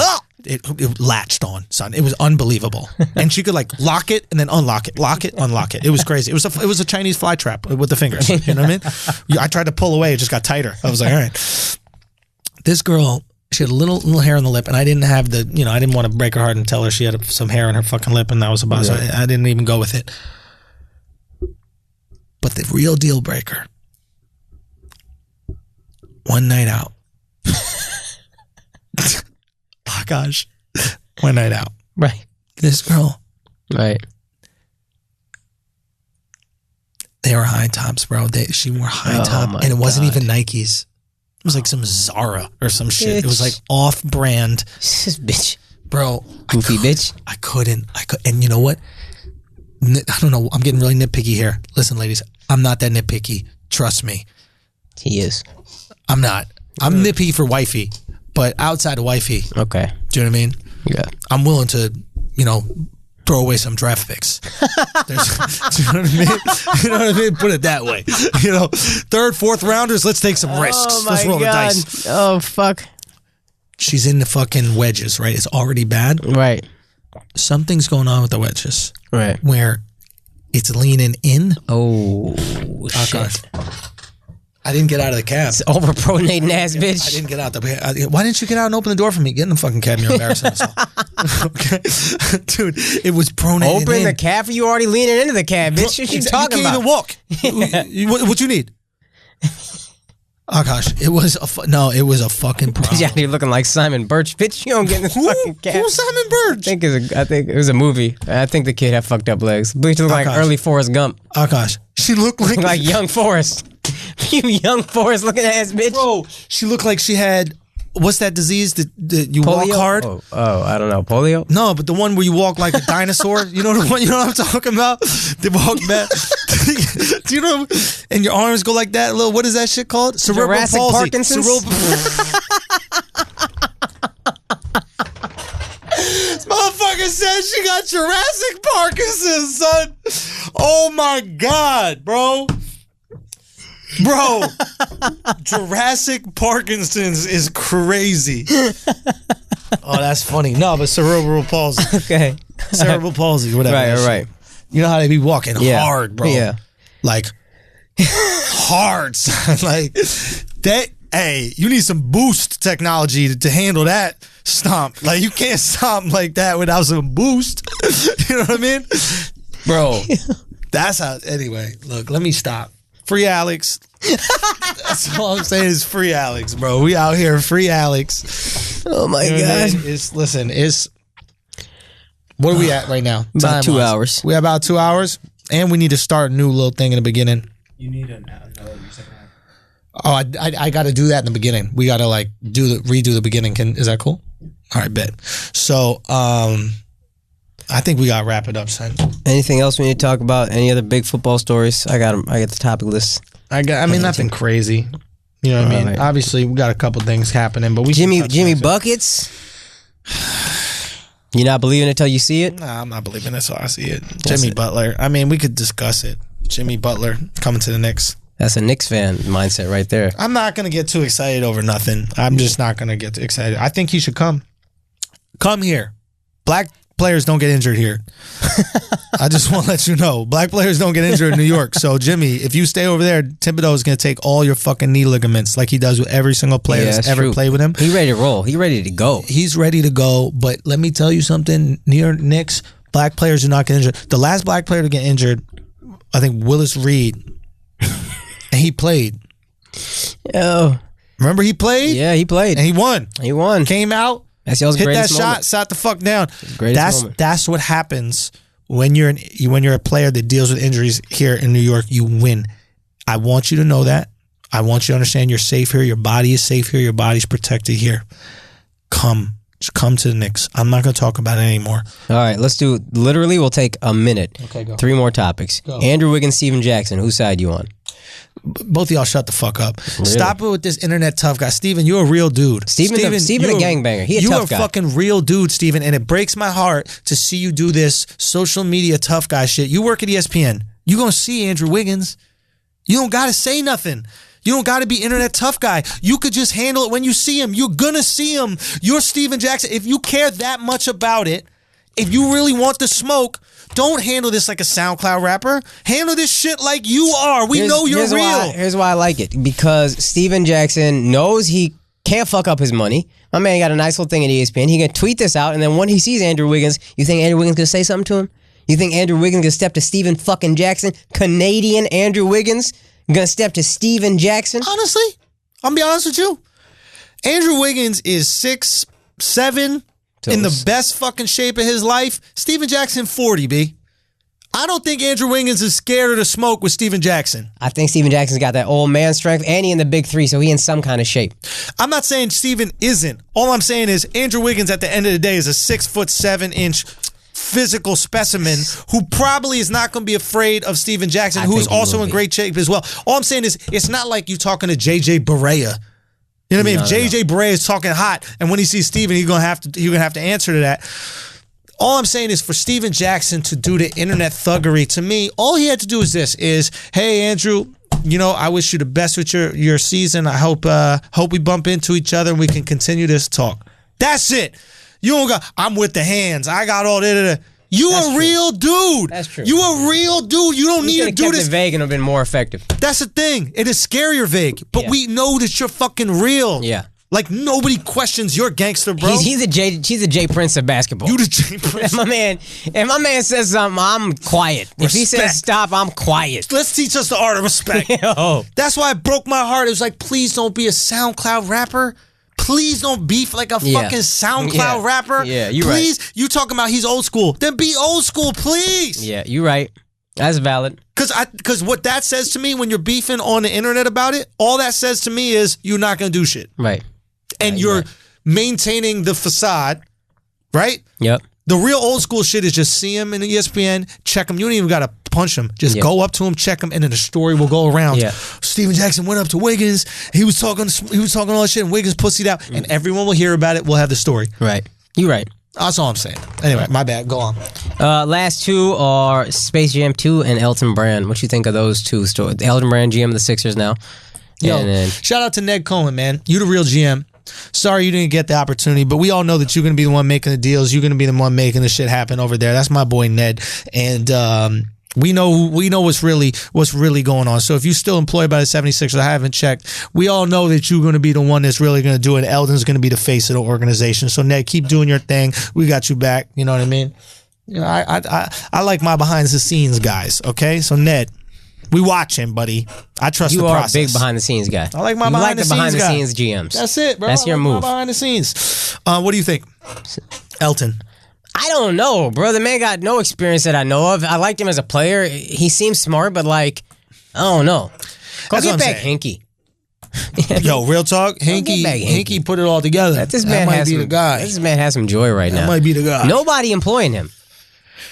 I think he'll be all right. He fell on the sword for the process, and nobody. It's fucked up. He's gonna get his money in speeches probably or whatever, but like it's fucked up, and everybody will copy his process. Yeah. Do we want to talk about Space Jam 2? Do we care? Here's the thing about Space Jam 2 and why LeBron is so great for it. Right.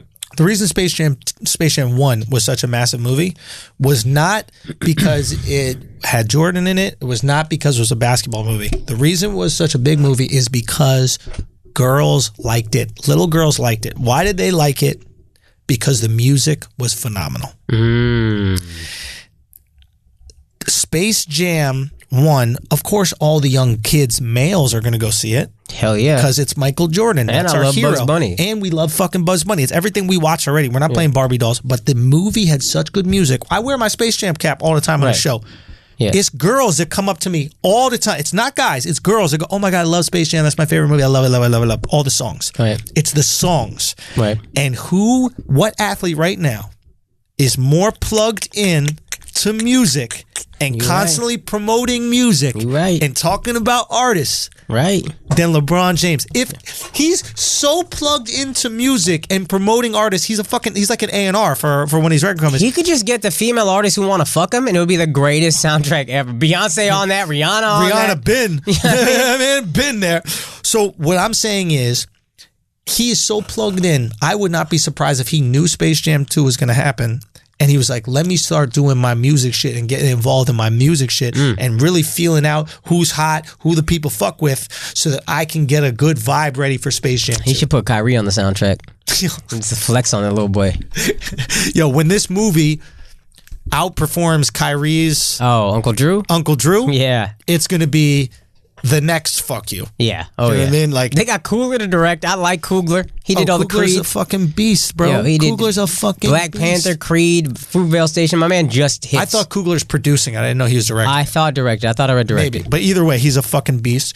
And the Monstars are going to be better. You're not going to have fucking Sean Bradley as a Monstar, which is an embarrassment when you go back and watch that movie. Sure, they're going to have some Grandmama, I know y'all love him for the 4-point play, but he shouldn't have been no damn Monstar. No. It's gonna be. I think it could be really good, and I love the fact that LeBron's doing it. The secret sauce or whatever, the secret juice or whatever it is, it's got to be wine. Right? If it's LeBron, you know it's got to be fucking wine. Man. And this line has to be in the movie. Bugs Bunny got to go, LeBron, are you drinking wine? And LeBron got to look at him and go, let me tell you something. You can't spell wine without win. That's a gift to you, Coogler. Okay, put that in it. And when it's in it, everybody throw up the assholes. Hey, keep it very tight. Keep it very tight. What about you, man? Space Jam 2, what do you think? I'm just excited. I love Space Jam. I love seeing Bugs Bunny back. All the cartoons kids watch now suck to me. Yeah. Bugs Bunny, I still watch, and I'm like, that's funny. There was like shit for adults in there. My dad used to watch it. My brother used to watch it. I watched it. We all just. It's just great to see him back. Yeah. I hope they keep like the layered humor or whatever. And I just loved Bugs Bunny. I love Jordan. I love LeBron doing great things. Like it's just I'm excited for it. Yeah, it's actually good for all of us that LeBron's in LA. Yeah. What? I think he could have done this in 2 years or whatever. When he's past his, it's weird that you worked the hardest you've ever worked in your career, had the best year you've had maybe ever with Cleveland, and then go to another team that's still not ready to win the chip this year. Interesting. Yeah. Like he's still not going to be Golden State. Right. Maybe next year he'll have a shot, and then that's a brand new team with new stars, and it's going to take another year probably. Right. And we'll see what happens with Golden State. They could lose somebody, blah, blah, They blah. could lose somebody. He could take Clay from them, and Clay would be perfect for him, like you said on this podcast. Maybe that's his reasoning. Maybe he's like, listen, I'm not going to beat them next year anyway, but in 2 years, they're going to have to make some contract decisions. Now I could have a deflated Golden State, and I could have an improved Laker team. But I think there were teams where he could have. I think Philly, think Boston. Absolutely. Those made sense. But content-wise, LeBron in LA, yeah, he's going to be pumping it out. Yeah, it's going to be good for all of us. Yeah. You know, Space Jam 2 is just the fucking tip of the iceberg. Yeah. You already see him involved in all these weird things and doing these kind of like weird meetups with random fucking people. He's on stage with Dave Chappelle. That's so fucking crazy. What was that? I don't know, but like Chappelle is everywhere doing all this stuff. It's just that can't happen when he's in Cleveland. It can very easily happen in LA. Yeah. You're going to see him doing little guest spots in every fucking movie, everything, because it's down the block. In 2 years. Just go in 2 years. You still going to be LeBron in 2 years. That's fair. Go to Boston, box out Kyrie, go to Philly. That's championship squads already. Let's go. Maybe. Ben Simmons and LeBron, holy fuck. I think he knows that next year's Golden State, no matter what, but in 2 years, Golden State's going to have a tough time with contracts. And he's like, why don't I attack when ready? I hope so. Because he bought a bunch of like knuckleheads over to LA, right? He knows he's not going to win. He's got Rondo and Lance Stevenson on the team. I love Lance, I love Rondo, but there's a lot of knuckleheads on this team. Oh, it's a knucklehead ass team. Yeah. We'll see LeBron's leadership. He literally brought year. the Monstars to the Lakers. Like Rondo and Lance should definitely be Monstars. That's all he was creating, Space Jam 2. What if that was the team? He's like, no, I don't want to win. I just want to create Space Jam 2. That's just the Monstars. I just wanted to recruit the squad. Yeah. Doesn't Lonzo shoot like a Monstar? Right. He's got to throw that jab in the fucking movie. That'd be great. Yeah. Just the ugliest shot ever on one of the players. That's great. You shoot like Lonzo. Yeah. All right. That's it. Hey, man, thank y'all so much. Free Alexx. Put your prayers up for him. Thank y'all so much for listening. Guys, this has been Flagrant 2. Peace. God bless. Free Alexx Media.